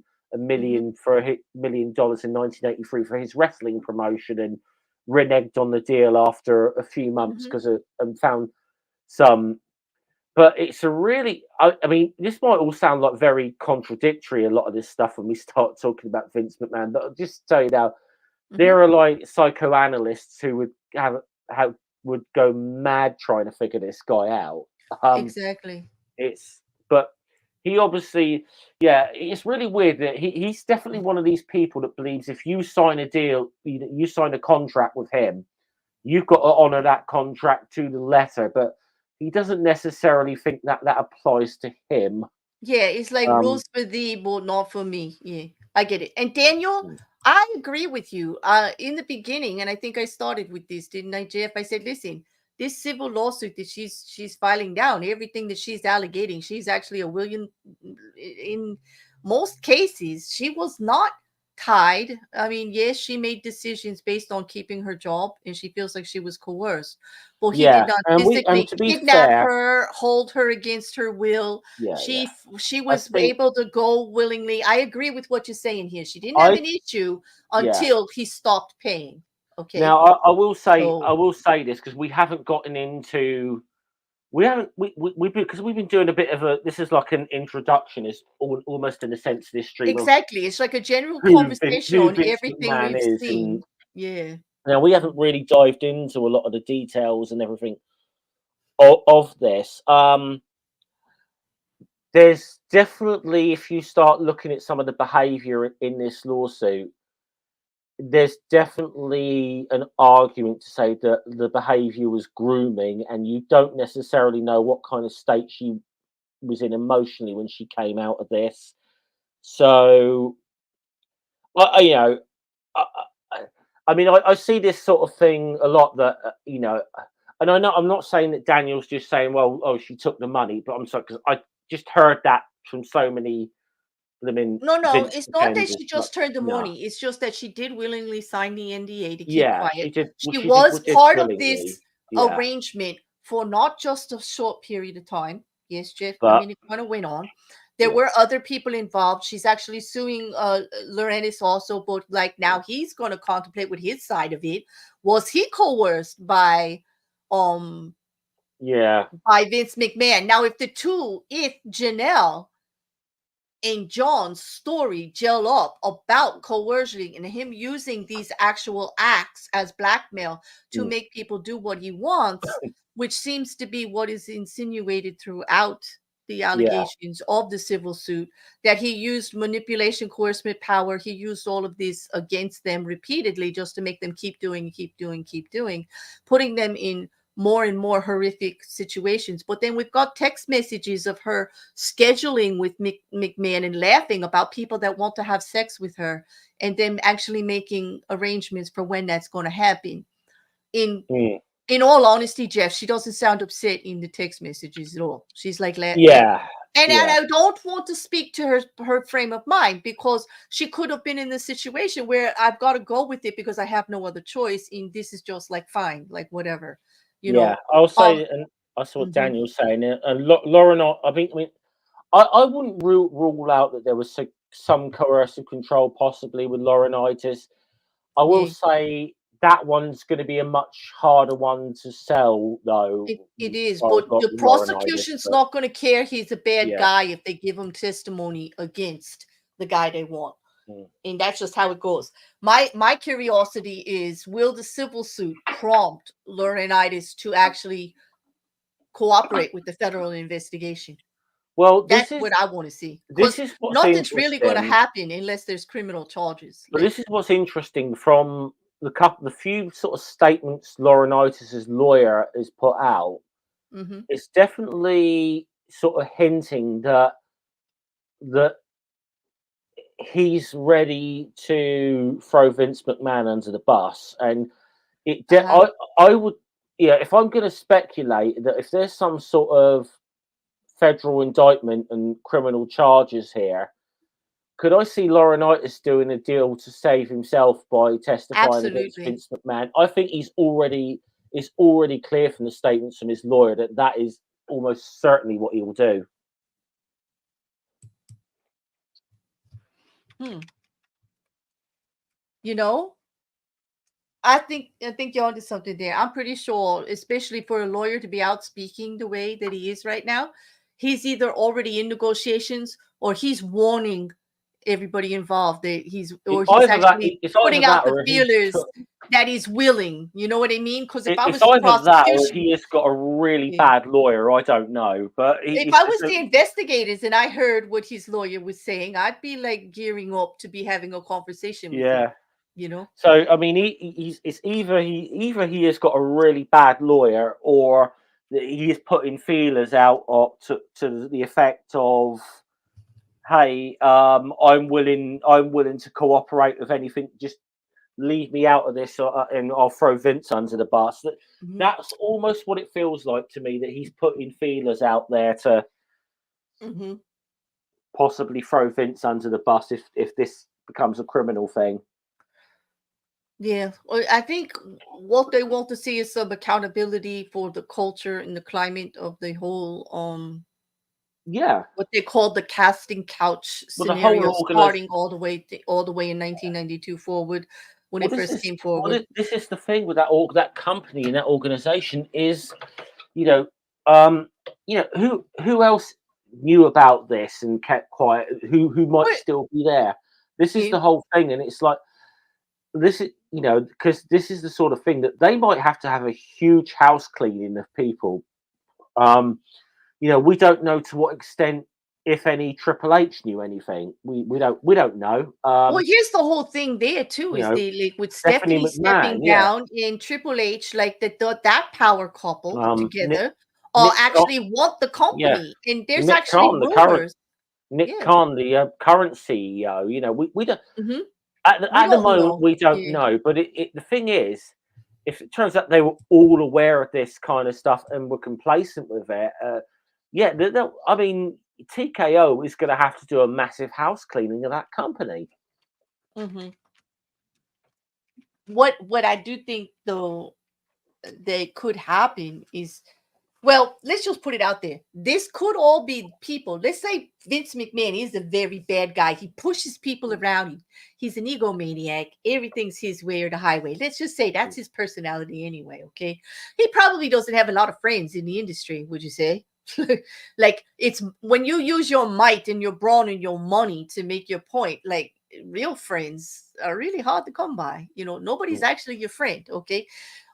So I'm wondering, like, who could be Yeah, he hasn't pushing? got friends. He's got yes Yeah, men. That's what he's got. yeah, so who's actually pushing for the demise of Vince McMahon? Who's actually so tired of his shit they want him gone?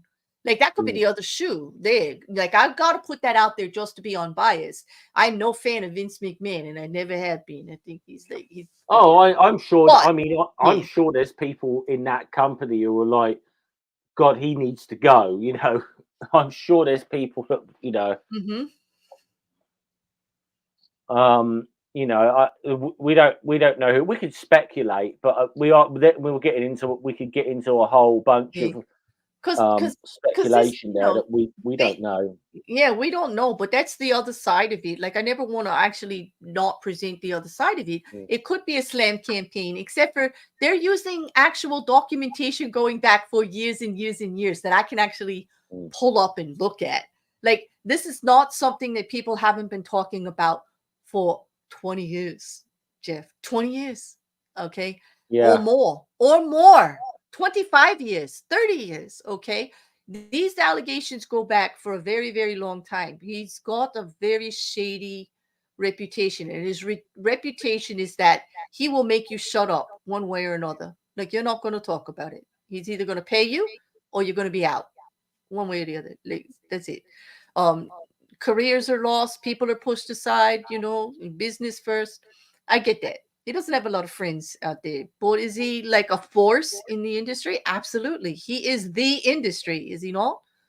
When you think about it, for I that mean, particular yeah, corner. I mean, he has been for a long time. I mean, there's Hmm. really was. I mean, really, since WCW closed or whatever in like 2000, there wasn't really many for a long time. There wasn't anywhere else to go. Now you can say that. I mean, Hmm. you know, probably in the last 4 or 5 years that there's been AEW, which has been some level of competition, although Hmm. they've got a lot of problems quite clearly now. But I don't want to get into, because if there's one thing that is toxic about wrestling fans at the moment, it's the tribalism between WWE and AEW fans, and Hmm. that is the most pathetic thing I've ever. I mean, listen, and I just want to say, for any wrestling fans who watch this, if you're an AEW fan or a WWE fan or whatever, I'm an English soccer fan, and I find your tribalism fucking pathetic. Okay, Yeah. so it That's a lot absolutely coming from a football fan. it's come from an English Yeah, football, which is the I know, which is it's the very tribal. fucking epitome of tribal. And I'm Exactly. saying you guys are Yeah. going too far with this shit. Yeah. I think, like, yourself and Daniel had a very good point about all of the people with the fake outrage that are speaking out, that were around Vince for years, worked for him multiple times, but are shocked and had no idea of their behaviors. I would just say it's better if they actually came out and said, well, we heard the stories or whatever. But here's the thing: when you're involved in an industry like this, okay, everybody who's not Vince McMahon, say terrible stuff about Vince McMahon and he's up at the top, but now you're dealing with like your manager, your supervisor, your PR person, and they're saying if he goes down, the whole industry goes down. You're only going to hurt yourself. Like, you're not Yeah. going to have a job. Like, Well, the whole world, the whole WWE is going to collapse. Like, I mean, this is the way they talk to you about when you start to make ripples of things that they don't want known I mean, out there. back near the beginning of this stream, we made this sort of slight comparison with Weinstein. Mm-hmm. In a way, though, Vince McMahon is more powerful in his particular industry, or has been, than Yes. Harvey Weinstein ever was in his. Right, because he controls more of it. Yes. Like, yeah, I mean, literally, Vince McMahon has had like a 90 to 95% market share, essentially, of professional wrestling for a long time. I mean, in, I in mean, other yeah, words, he had competition in the 90s with WCW. There's been upstart, but there weren't a lot. But for a good period, it's like, say, in 2000, to maybe about 2015, when like, I mean, like, at one time you used to be able to make very good money in Japan and mhm, Japanese wrestling. You could make good, but a lot of the time you could not. If you wanted to earn like good money as a professional wrestler, there was literally only one place to work. mhm, And so even if you were outside of the WWE, it was sometimes, I mean, even though there might have been some wrestlers who did some of these shoot interviews where they'd say, "Oh, Vince is a prick" or whatever, they always would. They wouldn't go say anything like some of this stuff that's alleged. Um, it's like, you didn't want to say, you had to be a little bit careful, if you think about it. I mean, yeah. it's not to say that there weren't wrestlers who left that company and said bad things, because there were a lot of them did, but Well, here you they go. never When said you own anything that like this. much of the share of the market, Mm, like, here's like, it could be said that, like, Vince McMahon, if you either worked with him and did what mm. he said, or he made sure you didn't work anymore, and he Yeah. could actually control whether you worked for the other organizations too, because he could Uh, strong arm them. Wait, let me yeah. finish. Not by saying, "Oh, don't make him work," but by offering them deals. Well, if you don't sign him, I'll give you a match with this one, and we'll work with you on that. Yeah, That yeah. happened all the time. There were so many complaints about that. People saying that their contracts with the other companies just disappeared because McMahon was unhappy with them. Like, Well, because he, there yeah. was a one of their developmental territories, Ohio Valley Mhm. Wrestling, that they told him not to do business with a promoter called Rob Feinstein, because of Right. that they were pissed at Rob Feinstein. Now, to Mhm. be fair, I won't get into it, but Rob Feinstein's a piece of shit in his own right, so I'm not going to. But Mhm. that's a whole nother. But that's a whole But I think nother. the point just being that the Yeah. influence was farther than just his Yeah. own company. So, like, that could be, not that we're making excuses for the people that didn't say anything, but you can kind of understand the environment that they're in. The Mm. same thing with Weinstein, with the women that weren't saying anything about what was going on, was because they were told they would never work. This was a huge producer that the reason they got a job or they didn't get a job, or they were popular or not popular, got the best movies or not, or just I mean, written off, I don't think he could necessarily phone up other promoters that might be rivals. Like, he isn't going to be phoning up like the people like TNA Wrestling or AEW or Nope. New He Japan, doesn't need saying don't employ this guy. But he definitely was in a position where he could put rumors out there. Oh, this guy's got a bad attitude. That's why he was that sort of thing. Mhm. He was definitely in that I sort of actually, position. I would actually say they did. I would actually say the organization is large enough that they Mm. had their fingers everywhere. And I just happen to know business a little bit, that all Yeah, organizations talk to the competition on some level, company to yeah. company, I think they. constantly. Yeah. Yeah, I don't know how much they did in, because like I said, for a long time he didn't really have competition. Now there were, I mean, there definitely were back channels during the Hmm. '90s between him and WCW, even if they weren't admitted. There certainly was back channels with ECW. I mean, Hmm. that's well documented, Right. but it's where he had such a monopoly. Like, where, I mean, it's like, you know, okay, well, just to use like let's use an NFL example or something here. Um, with let's just say, like, okay, the Kansas City Chiefs have just won the Super Bowl, right? So let's use them. You know, let's just say though you're the Kansas City Chiefs, Mhm. and your nearest competitor is like some semi-pro team. Mm. That was what the industry was like in the like from the mid 2000 until about 2018 or so, 2019. That's what it was like for 20 years. That's how much of a stranglehold Vince McMahon had on professional wrestling, really.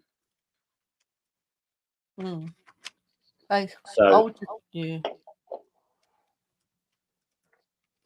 I Daniel made a comment about the Massaro situation. And I agree with him because it is one of the yeah, saddest parts about this story, at least for me, because of the I outcome. mean that. This is Yeah, what I mean. What I said earlier. I mean, really, this should be a bigger thing because this is implicating the U.S. military. And it is true, now, and that's why I highlighted it because it yeah, actually plays to the culture that this organization was actually, the climate and the culture and what it I mean, cultivated as acceptable behavior and how this people could is be treated yeah. I was mean, this is something so now. uncool. Whether this person who did this to Ashley Massaro, or if this let's just say this thing happened, whether this person legitimately was an army doctor or whoever this person may have been, the fact of the matter is this still happens on a U.S. military base. Right, and the lack of And I mean, accountability to and the me, insensitivity I mean, is. this thing should be a much bigger scandal to me than a Yep. professional wrestling story. Hmm. Really, if you think about it, this thing should have been a huge story. Yes, because here you go. You've got your employer, the WWE, and you've Mm. got your host, the military services that you are actually Yeah, there, actually denying and just being yeah, completely insensitive to the situation for you, not taking you seriously, not protecting you, not backing you up. Yes, they said they would investigate, but the way that they treated it was absolutely horrible about the whole thing. And yeah, all they needed to do, like, they're not guilty of doing the act. Nobody said they did. What they're guilty of doing is saying it didn't matter. That's yeah. what they're guilty of That's making her feel like it didn't matter. Like, so what? Take it on. I mean, Vince McMahon's statement about it was basically, yo, Ashley, take it on the chin. Take one for the team. That's what we got to do. mm. It is like, that's unacceptable. They absolutely I mean, unacceptable. this is the thing. Unfortunately, this is one of the big problems we've always had with this, and I think this is one of the reasons why I think Vince McMahon has been Teflon for so many years, is because of the sort of perception of wrestling or whatever. I mean, even back in the 90s when you had the stuff like with Geraldo and the Donahue show, whatever, coming out, there's still we weren't too far removed from the um thing of, is wrestling real or fake? That it was the biggest question that used to get asked. That we weren't, and the thing is, because it's got that sort of lowbrow reputation kind of thing. Getting mainstream media to really take a serious look at some of the stuff that's gone on within this industry, because, and I'll just say, it's not just the WWE in a lot of ways. There's been some shit that's happened in other companies. There really has been, but the WWE is the industry leader, and Vince McMahon has obviously fostered this kind of culture.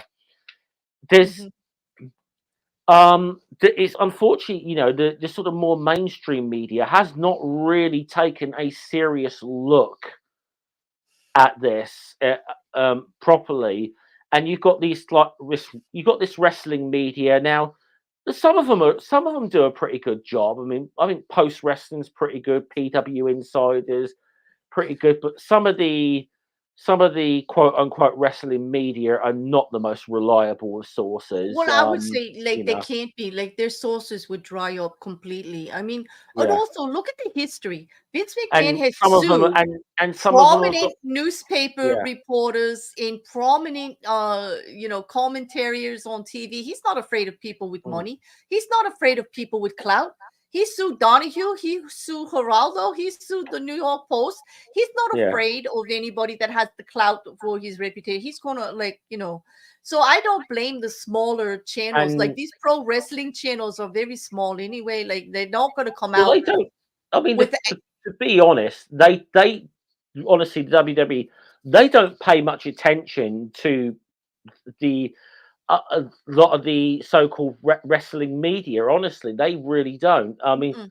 I'm sure that like Dave Meltzer of the Wrestling Observer could print the most salacious thing whatsoever about the WWE. They're not going to be fucking bothered. They wouldn't pay it Nope. any attention. Nope. And and whether um, whatever that thing might be. I just using Meltzer as an example because he's probably the best known of all the professional Yeah. wrestling journalists, and I've seen his name out there a lot. yeah, Yeah, in the industry. Mm-hmm. he's someone people got a lot of mixed opinions on. Mm-hmm. I tend to think Meltzer has his biases. There's no two ways about it. He definitely has his biases. That's all I'll really say. But um, some and so there's some of them. Some of these people really are just not journalists at all. They're like bloggers and fans or whatever. But Mm-hmm. and unfortunately, they're the only people that really that are there that will take a serious look at professional wrestling as an industry or whatever. And um, you know, it really it kind of almost need. I mean, this is what was so refreshing in a way. What this was broke that it was the Wall Street Journal, which is the last place you'd expect to see a story about a professional wrestling industry Mm-hmm. that broke this. It's just what I mean. It's surprising, This and is true. Yeah.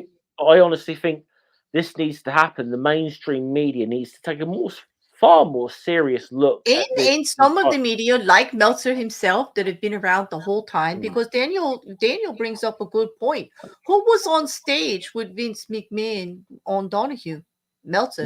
Meltzer was on there, yeah. He could have said anything at that point, and he didn't. No, not a word of all the stuff that he talks about. He didn't say a word Yeah, about it. Meltzer's always had an on again, off again relationship with Hmm. Vince until it got to a point where Vince got so big he didn't really need Meltzer. Um, I mean, Dave Meltzer's done. I won't say everything Dave Meltzer's done is bad. He's done some very good reporting in the past. He genuinely Hmm. has, but he's got his biases. And anyone at the moment who genuinely looks at, say, the way he reports stuff with WWE and AEW, Hmm. people can see he's got a bias towards AEW right now. People can totally see it. Hmm. It's not you don't have to be you don't even have to be a wrestling fan to work that out if you watch any but unfortunately that's kind of what you're dealing with the professional wrestling media. I said there are Hmm. people who are better than others. I think John Pollock and Brandon Thurston do a good job with WrestleNomics and post wrestling. I think Yep. PW Insider Mike Johnson he does a pretty good job, but True. But unfortunately I there's don't know how much they're going to put on this Vince McMahon stuff. Like nothing. Like yeah. nothing. Nothing. Oh yeah, And that's what I said about. Daniel, I forgot about that. Yes, Barry Orton was on the Donahue show with Yes, he was. Oh, yes. yeah, No, his uncle. Yeah, his uncle. Yeah, Barry Randy Orton, the Barry wrestler's uncle. Yeah, Barry yeah. Orton, yeah. Hmm. Barry Orton was one. Yeah, he's the guy who you might know as Barry O on there. That's Yeah, Randy Orton's they did, uncle. and they just like write it off because nobody wanted to go against. Like they just want to make it like they're crazy. Like I hear you, Daniel. Like even when people try Yeah, to speak out. Well, here's the thing. When let's drill it back because we only have a few more minutes before we're going to hit that 2 hour mark. I can't believe we yeah. found so much time to talk about this. There's so And much more. we haven't Mhm. really even got into the details of like the Janelle Grant's lawsuit or No, anything. but there's two things that I want you guys to Yeah, pay attention on. That I'm glad you bring it back to that. On the Janelle Grant, okay, on this civil lawsuit. First of all, it's civil. It's got a much less it's easier to prove your claim in civil than it is yeah, criminal. Okay, criminal is always unanimous vote, like jury, beyond reasonable doubt. Okay, you got to prove your case in the prosecution. When it's a civil lawsuit, it's plausible, reasonable that yeah. this could have happened. It's plausible, Basically, reasonable that this is okay.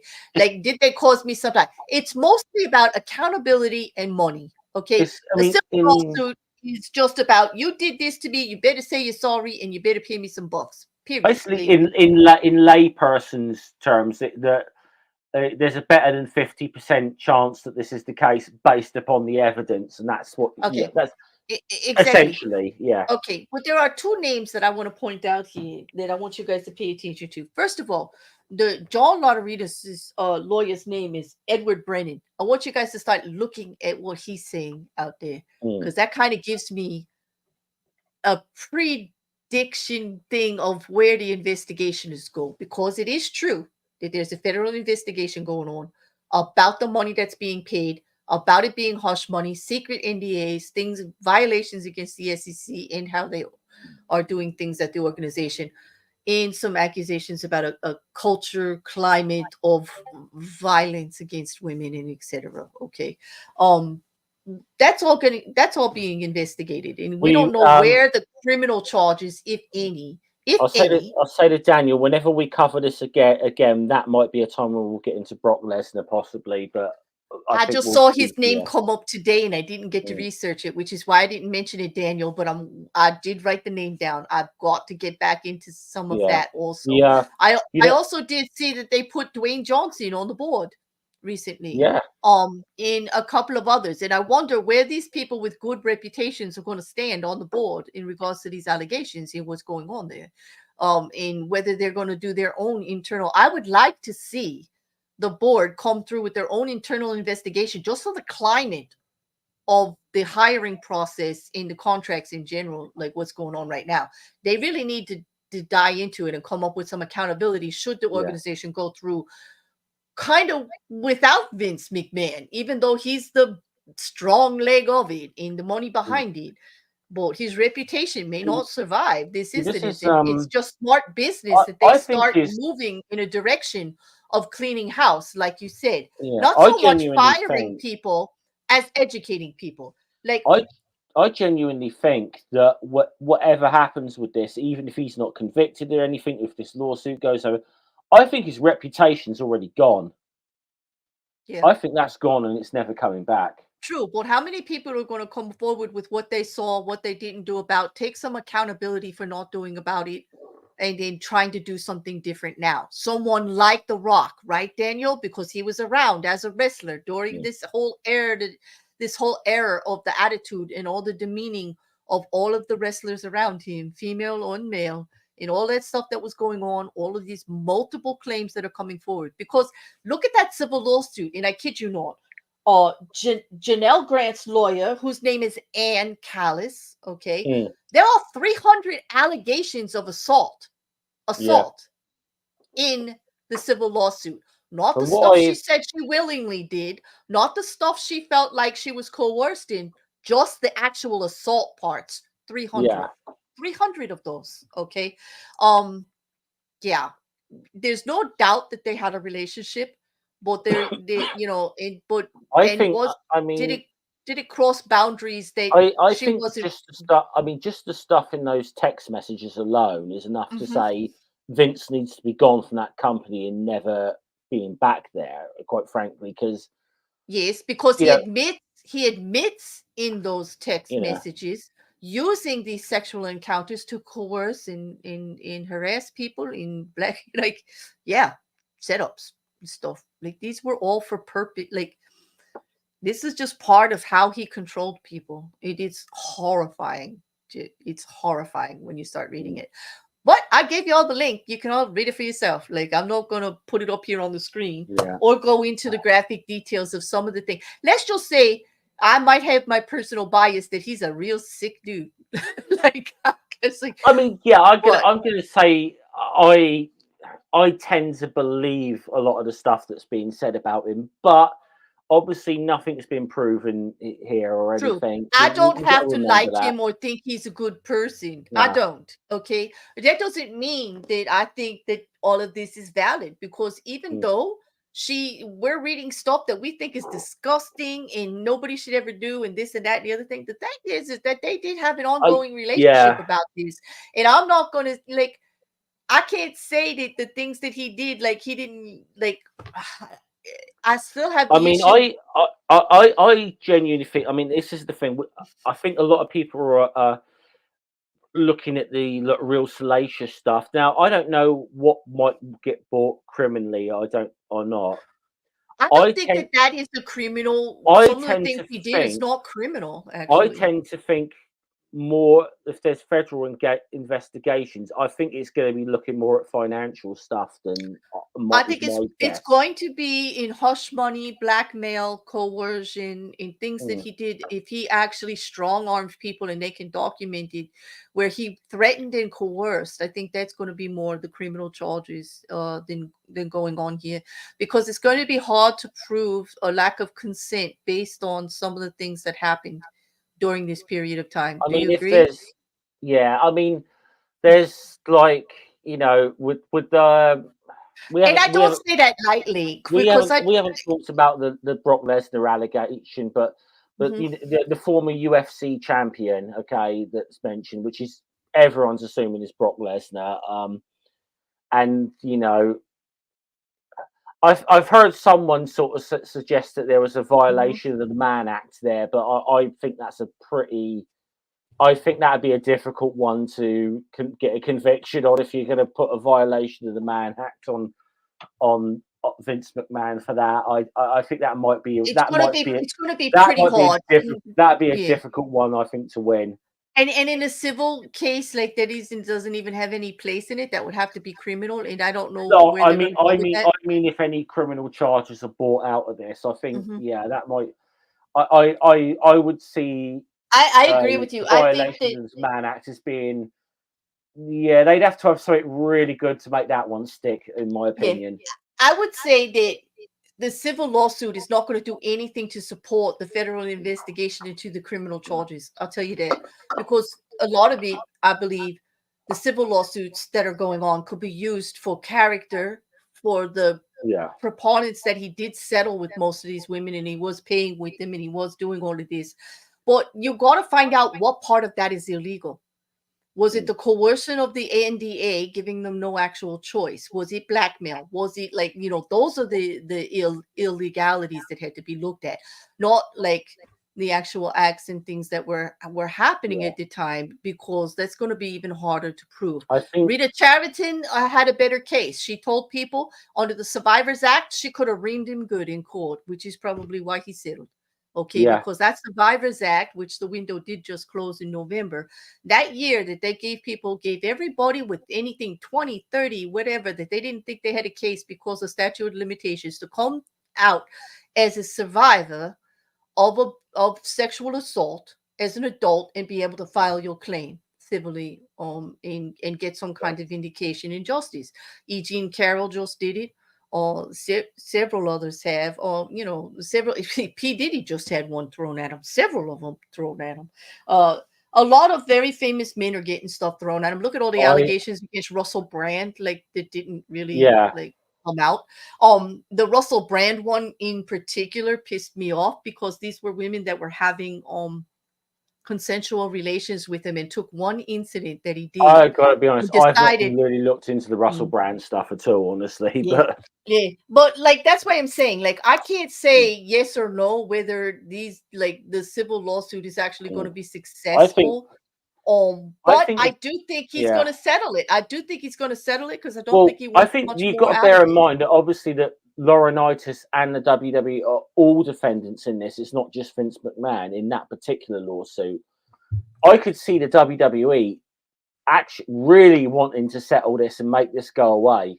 That civil, if they can. But here's the problem. Um, In her civil suit, she claims they knew what he was doing and yeah, chose to do nothing about it. So the board has also decisions to make in this case too. they've got And huge they secrets. may They're in end a. up, this I think, lawsuit could be yeah, the pivot on who actually testifies against Vince McMahon, should criminal charges be pressed after the FBI yeah, investigation is over. Because you've got the company itself that wants to survive, with or without Vince McMahon. Okay. mm, And then you've got John Laurinaitis as the other party that's yeah. named. And he also wants to survive, with or without Yeah, Vince and McMahon. Laurinaitis is the weak Yeah. link in this one. If anyone is like not got the power and I mean, I'm sure he's done well for himself or whatever, but he does not have the resources that WWE or Vince McMahon has personally. Mhm. Laurinaitis is the weak link in it. I mean, Laurinaitis was the fall guy when this whole thing. They fired him when all this stuff was going on. He was the fall guy already. I mean, he might be pissed off about that alone. Um, Yeah. it's interesting, and the interesting thing is as well. If you look at this, you see Mhm. one or two of the other like long time executives have suddenly left the company, like Kevin Dunn, who was the production guy. Yep. He suddenly left the company. Mhm. Now that might have been actually that possibly might have had something to do with like TKO's approach towards TV production, possibly. But this is a guy who worked very, very closely with Vince McMahon for a long time. You've got to question what he might know. I mean, Yeah. you know, Well, here's the thing. It's true. Let's just call the last 2 minutes that we're going to be on our mm, speculation minutes. Okay, like this is all speculation, people. Right? There's no facts behind these, but I actually do think that it could go either way with the civil lawsuit in what she's claiming. Janelle Grant is claiming in there, in the mm, things that she's laying out. If the organization and the company itself sides with McMahon, they join up and make John Laurinaitis the fall guy for the whole thing. Hmm? That could happen. Or mhm. it could be that the organization itself sides with Laurinaitis and they bury Vince McMahon with it, which, with all the other allegations, would actually be easier to do. You know, Laurinaitis would probably give up and go away. Like he's got a lot to lose, but he's already lost it. He cheated on his wife. He's got, like, even his stepdaughters came out and said, "We don't support any of this crap going on. Yeah, Like, we're not behind any of this. This is heartbreaking to us." Those are his stepdaughters. He was behind, actually, supposedly pushing women forward to be a stronger voice in the WWE and give them a fair shake. And here he was yeah. actually contributing in the dirty shit that went on behind the scenes. I dispute that he was ever in with stuff he was doing was ever really about the empowerment of women in wrestling. It Well, was, exactly. But isn't that the story but they tried to tell? Isn't it what they're trying to push out there? I think that's the narrative that he'd like to push out there. I mean, like I said, this is the guy who hired women based upon whether he found them attractive in lingerie. Exactly. Not whether they were not anything whether to do if they were actual wrestlers who wanted to get into wrestling and Mhm. anything like that. But the other But thing is but here's the Daniel. thing. Here's the thing. That, I mean, wrestling as a whole it has got a. It seems to have had a huge problem with the way women in that industry have been treated, and we can go back to True. a lot of the allegations against the fabulous Moolah and the troop of women that True. she And there were ran. many people that said this is supposed to be extreme entertainment, and of course that's unacceptable. But it's There's, extreme entertainment. We're I we're mean, actually going over the top. We there's actually something. know it's wrong, I mean, and we don't you support may it. not But even be aware of this, Claire. I don't know, but there is a lot of allegations that have gone on in British wrestling amongst promotions about the way women have been treated in there. A mhm, number about a number of wrestlers and a number of wrestling promotions. That I mean, the right. last I heard, Parliament was on about looking into this. It triggered this whole thing called the Speaking Out movement, which then a lot of people women in that have been around wrestling in America had came out with Mhm, their experiences that but people forget that this speaking out movement started because of stuff that was going on in the British wrestling independent scene. And mhm. I've got to be honest, I I used to be around that scene a little bit, not much, but I sort of knew a few people. But I was shocked because I never knew any of this stuff. And I was shocked when I heard some of this. And I used to hear a lot of the rumors about stuff that went around British wrestling, but I was Yeah. shocked when I heard all of this. Yeah, I can imagine. All right, so if we're gonna like wrap it up, first there's a couple of things in the chat I want to address. Daniel made a comment about HHA's questions and how he answered everything, pretty much by Oh, ignoring it and saying he's gonna handle it the way they want him to handle it, which means business as usual, just moving forward, right? We know that Triple H is married to Stephanie. He's been part of the inner circle all along, but he's also been very yeah. candid about Vince being the one ordering all the shots. He talked about I'll. that whole thing with doing the necrophilia, trying to put the mask of Cain on and Oh, try to act like he was doing the I. body at I know the what Daniel. funeral I mean, party. I don't know. Yeah, I know what Daniel's referencing. This is press conference after the yeah, Royal just Rumble. recent. Yeah. Yeah, those. And I'll say that. Yeah, Triple H. I'm a little surprised that they are. That he wasn't briefed by like. I think possibly briefed by like a people to do a I'm sure. canned response.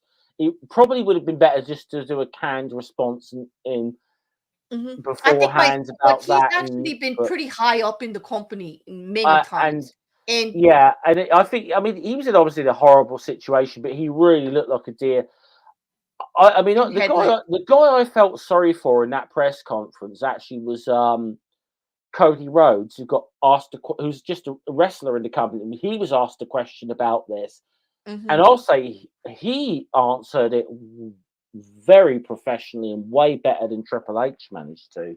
But yeah, I can't believe that I can't believe that no one from like that they've got PR people. They should have really I'm briefed him on sure. that.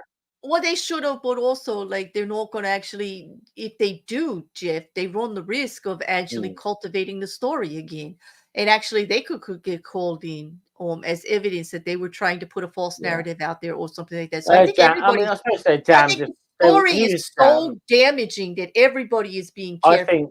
I mean, to be honest, I think yeah, you're probably right. I mean, Triple H is probably damned either way, whatever he said. But And you know what? Here's the you thing. know, I just want people to let's just watch the maneuverings through the board with Triple H involved, with Stephanie involved, with anybody else in the family involved, because I want to see where this goes. Especially mm, that's going to give you a clue on how hot that yeah, federal investigation actually is with the SEC yeah. filings on the reports that they had to put in and But everything. And that's just my speculation there. That's just where I'm going to be keeping my eyeball on that situation there, and also with where the board in the WWE or the organization itself comes out with the actual stuff about Vince McMahon and where that leads with Laurinaitis in the civil suit, whether they mm, actually make formal statements. They are named.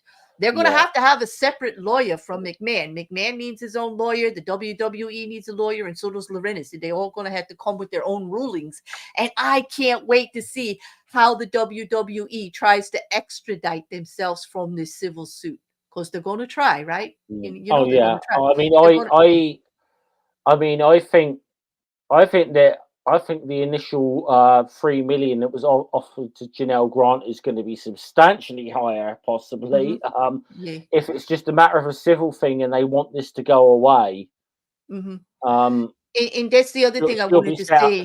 She'll be set up for 10 lifetimes. But True, because an um, NDA to not speak cannot be about a crime.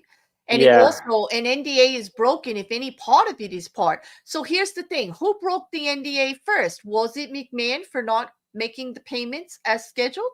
Did he break mm. the NDA then? Well, Or did she break it first? Like, because there's well, talk about it, like back and forth, that she may not even have this whole thing could be filed and tossed based on the NDA. So let's see. well, I just find it interesting that, that interestingly, like just a few months ago or whatever it was, that McMahon's longtime lawyer, Jerry McDivitt, who represented him for like 30 years, suddenly decided he was going to retire. I don't know if he knew something was coming down the pipe. He was like, yeah, no, I don't want any part of this. I Mhm. don't know. But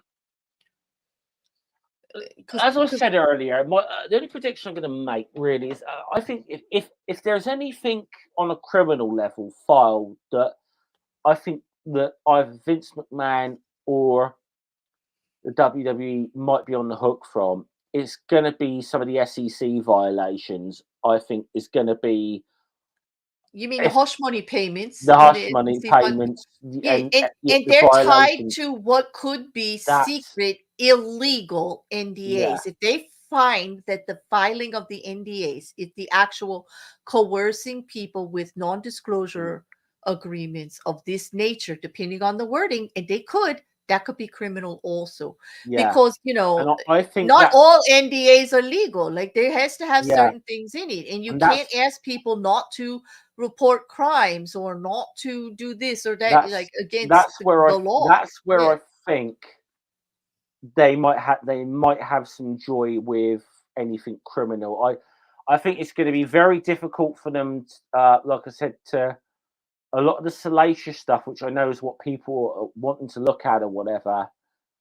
Um, I don't know that that's necessarily what the feds are looking for. I think that anything they're looking at the status of Mhm. these NDAs and the SEC stuff. Yeah. I think that's what they're looking at. And I think Yeah, if there's anything Daniel. they're going to get Vince McMahon on, it's going to be that. Yeah, well, that's the thing. Daniel says the only way the SEC can rail him is if they found out the company fund he used company funds instead of personal money. This was in the company SEC filings. He Yeah, did use company funds. That's already a given from 2022. That's what started the yeah. investigation. I think that's $19.6 million in NDAs paid hush money for things that Vince McMahon did, not the company. And so but he I used think company funds, and this is why he stepped down the first time. yeah. This is how this all started. So they've already proved that the company funds are involved. Daniel, that's a given. Mm.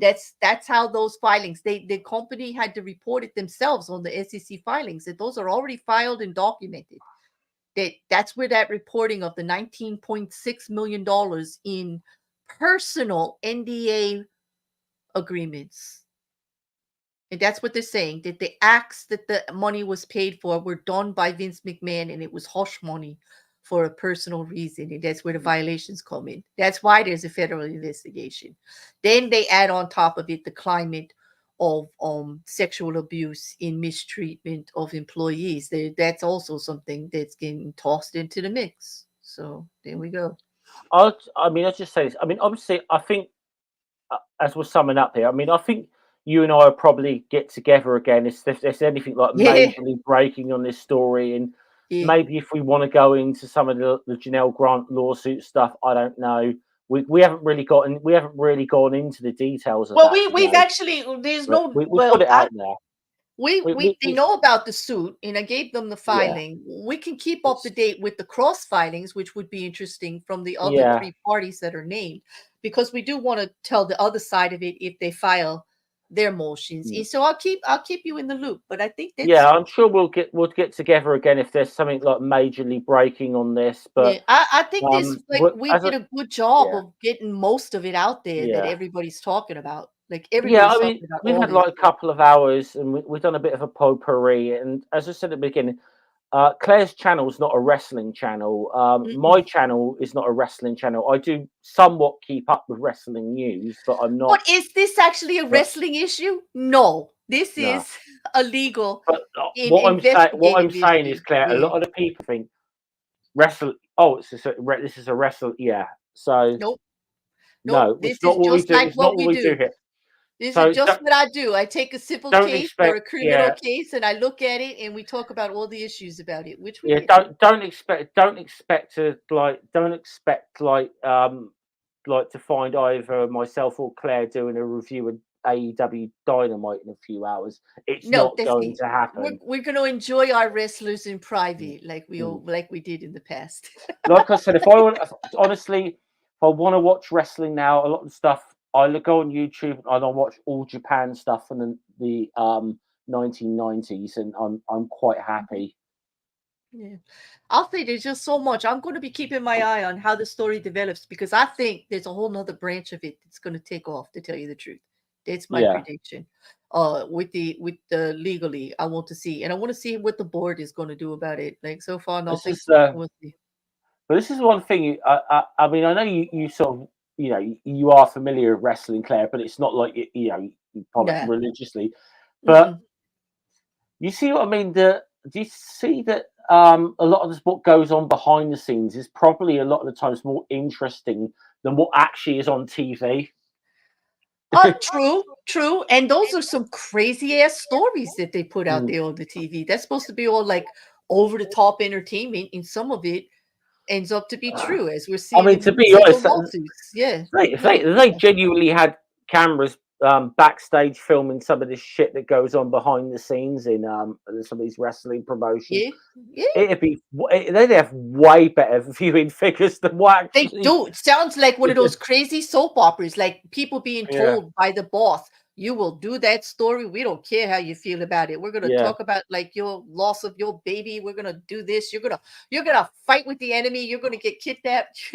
We don't care about any of it. Like, yeah. I mean, he literally the stuff with when he was doing the fake affair with Trisha Stratus and the stuff that he made her do on Oh, stage that was was the stuff. cringe work. It was Cringe worthy is so not even. cringy. But we're looking at it from the past. Like while it was going on, we all thought it was just outrageous entertainment. We're like, we can't believe he did that. We can't believe they're doing this. But we weren't really looking at like what it was doing to the people that were actually involved in the stories. Like we Mm, didn't get the personal aspect of it because we're not realizing that some of these people were made to do this against their will. And that's the problem I yeah. have with it. The consent issue. Hmm. You know, um, being that uncomfortable at work is shouldn't be. Well, anyway, thank you for joining me, Jeff. I couldn't do this one Oh, by no myself. worries. I wouldn't do this one by myself. I wouldn't have touched No it with a worries. 10-foot pole. I'm sure we'll get together, and I'm sure we'll get together whenever something breaks on this again at some point. You, it'll be fun. Or not. Who knows? I I tried to, mean, like I said, to this keep is one of us. those things we don't. This is one of the weird things. We don't know what's going to happen with this. Nope. This could be the tip of the iceberg, or like I said, this could be like Harvey Weinstein level, or this could all go away in a couple of months. We I don't think know it what's going to yeah, happen with this. civil suits, they don't go very fast. Yeah, The last couple took a I think. couple of years before he I settled mean, them, but I think if it stays civil, if it stays with civil suits, oh, or if it stays with civil suits, I think Janelle Grant is going to be a very, very rich woman. well, you know what? Because I When you look, don't think they want this shit in court. I'll give you a hint. When you're looking at for when are the settlement deadlines for like civil suits and everything like that, Mm. most civil suits will settle before discovery. Once discovery Yeah, starts, everything's free game, and the stuff they don't want you to know is out there.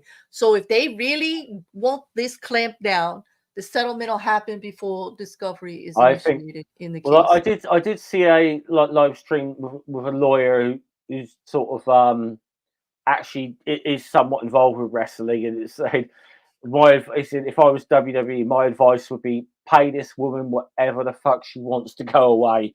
Right now, yes. Mhm. If you can keep this in a civil thing, pay her whatever the fuck she wants It's to not go like they away at this haven't point. done it year after year after Yeah, year with all the other ones. They paid everybody. They've paid everybody so far. and Like yeah, so, yeah.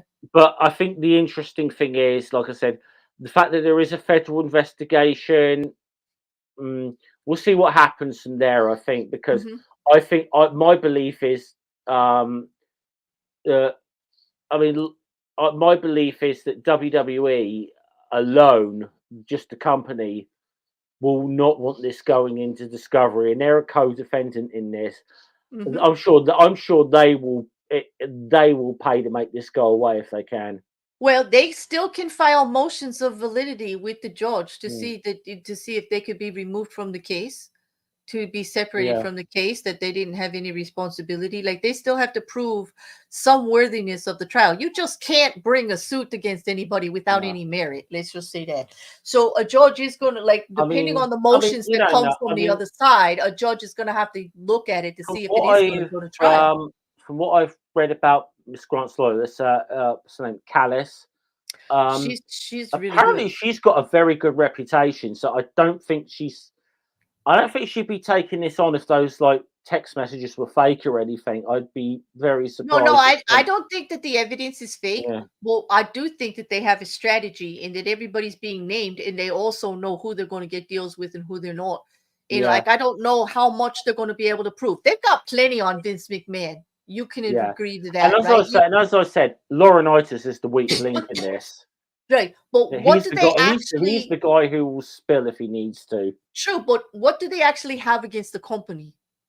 That's Mm. what I mean. The negotiations with the company, Yeah. like, we gotta watch this because we're gonna see which side the company actually ends on here, like where this is gonna actually move forward. Because I'm pretty sure that Ann Yeah. Callis knows right away that the company's gonna negotiate themselves right It's out like of I this said. It's lawsuit. if they do Yeah. any internal investigations. Or, I mean, to be honest, like I said earlier, WWE might have the TKO might have to do a serious house cleaning of that entire company. Or at least A come up with lot new of the long training term protocol, people. new human resources abilities, Yeah. like more ways to handle I, complaints. I can see a lot of the people who were there and a lot of the structures that were there under Vince McMahon's era. I could see them going. If this becomes a big enough a thing, this becomes a big enough thing. They're going to have to just do a complete house cleaning of the whole thing Mhm. and start again. Yeah. Then Daniel brought up another good point about the hush money with me in the SEC. Now that he could have wiggled around it prior to the merger with TK. With now that they're TKO, Yeah, prior to that merger, he could have said, "But I own that company, so technically it's my money. So, like, where's the line?" And they could have legally went about it, that for years. Okay, I could yeah. just see the legal arguments on Well, here that, was the and problem. I get It it. was But publicly traded even before the TKO stuff, and this yeah, is but when a lot of this here's happened. the thing. But maybe that's why he stopped paying Janelle, because he Yeah, couldn't really come up with the money now without it taking it from the company. Maybe mm, personally, it was more difficult, and it would actually, if he paid the money personally, it would lead to more culpability. Do you see what I'm mm, saying? So yeah. maybe that's why he stopped, because he was in this like legal quagmire here. Like, what do I do? What do I do? No matter what I do, I'm nailed. Which is the least to get nailed by? Well, I still might be able to push Janelle around. So let me just stop paying her because I might get away with it there. But if I pay her from company funds, I'm nailed. If I pay her personally, I'm culpable. So what do I do? Like, I could see all of that, like, He quite could have. well. I'd say that he could have afforded to pay her out of his own pocket. To be He could honest, have with afforded that, it, but it would he be ignition easily could have of done. culpability. They would be like, well, then why Yeah, did you pay her if you didn't do it? Why'd you pay her? Why'd you he's pay her personally? Yeah. I mean, this is the same thing. This might not be coming out if he'd actually just paid her off, like what Yeah, he'd but agreed to. I that's why I'm trying to understand why he Mm. didn't. And I think that what Daniel brought up is a good reason as to why he didn't, because of the merger. I well, Yes. I think I don't think it was the merge. I genuinely think a lot of Why this not? was. There's already an Yeah, investigation into the money he already paid. Why would he pay more yeah. money that they He, when they're I think investigating? he Already figured. did. I think he figured that it was her that she'd broken the agreement that when this whole thing got um, linked to the old WWE boards Why would before they the think? merger. But she's So not the one that I sent the guess, email. She's not the one that yeah. But sent the I email. guess he in his mind probably viewed, and like I said earlier, he this is a guy who doesn't necessarily think agreements and contracts apply to him. He's Mm-hmm. got that mentality. Mm-hmm. Um, Yeah, but I get it. This soap opera is going to be going on for a yeah, while. I do hope that everybody who feels that they were wronged or things were done against their will, that they get some justice, they get some dignity back by being able to tell their stories. I do hope that, and I hope that people will always, take the grace to listen to them. My interest in this is the legal wrestling that's going to be going on in regards to this. I think this is a very difficult case to prove civilly in regards to it is. consent. I will say that right out. I'm not going to say that none of this stuff didn't happen. Like, I would never do that to a victim. I'm just going to say it's going to be very, very difficult for consent issues to be presented in this case. It's going to be quite the legal battle back and forth. However, culpability of the climate, the coercion, the other things that have been going on in there, that's definitely just laid out in black and white, like, pretty easy. There is the point that, this, unfortunately, if this does go to trial in Janelle Grant is going to have to say why she didn't say anything until she wasn't paid, and she's going to say because she had the NDA, she didn't say anything, and they were going to say, well, if you still wanted to get paid, then like you have to honor that NDA. Like why was it okay then, but it's not okay now? Like, improve some of the suffering that she had. She does have evidence of medical bills and healthcare bills being paid for her and stuff like that. So it could go her way. I mean, there's a lot here that he'll have to answer for. And it looks like he's going to have to settle one way or the other. I could see it being a jury being persuaded uh, quite well that he was just a bad guy, you know. And they don't have to prove it behind the shadow of a doubt. They just have to prove it plausible. And there's a lot there. But on that, all right, Jeff, let's go. Okay, can I get I've got to do the final word then. Yeah. Janelle Grant didn't screw Vince McMahon. Vince McMahon screwed Vince McMahon. Oh my God, was that a Bret Hart reference? It was yes. That was from Bret Hart. You said I didn't know anything about. I know that quote. That was when Bret went to leave, right? And then his contract and everything got canceled. He go, Bret Hart screwed Bret Hart. Yeah. Yes. Yeah, I remember that. Okay. Thanks for that. That was very good, Jeff. Thank you all for joining us this afternoon. We'll be back sometime. I love doing stuff with you. We always do the craziest stuff though. Like yeah. I never thought we'd find anything crazier than the black metal stream, to be honest. But hey, here we go. Here we are. Where I was actually laughing at such a high pitch, I almost knocked myself out with the sound. Yeah.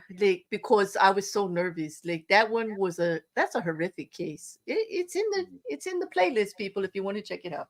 But again, thanks again, Jeff, and for everybody, thanks for the time. I hope you all check everything out. I'll probably be back on Sunday. You got anything going on, Jeff, with your history channel? I've been taking a break from YouTube for the last month or so. Honestly, I think it's coming on my use like the first thing I've done in quite a while. So since I do have a channel, but all I'll just say is Claire knows the details, but I'm not going to discuss. But I'll just say I've got some real life stuff going on at the moment that's taking my mind off of doing YouTube stuff for the time being.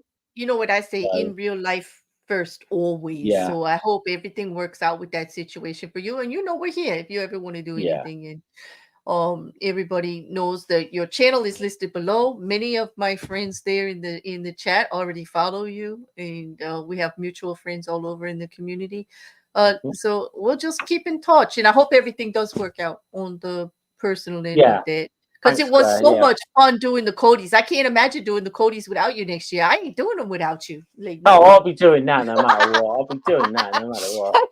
There was so much fun actually this year. It was fun. It was hard to. Well, I guess we basically spent almost 2.5 hours explaining why Vince McMahon should be cunt of the year. So exactly, we pretty much got him a nomination just with this show. Like we're going to be listed maybe as people who helped bring the allegations to light. Like shine the light on it for everybody. But we called them out. Yeah, for sure. Let's see how it plays out, though. I'm sure we'll be talking about it more throughout the year in many other things. Yeah. Okay. On that, everybody, Jeff, enjoy the rest of your evening. Everybody in the chat, enjoy the rest of your day, your evening, however it goes. And we'll see you all soon. You say? All right. Salute. Polite.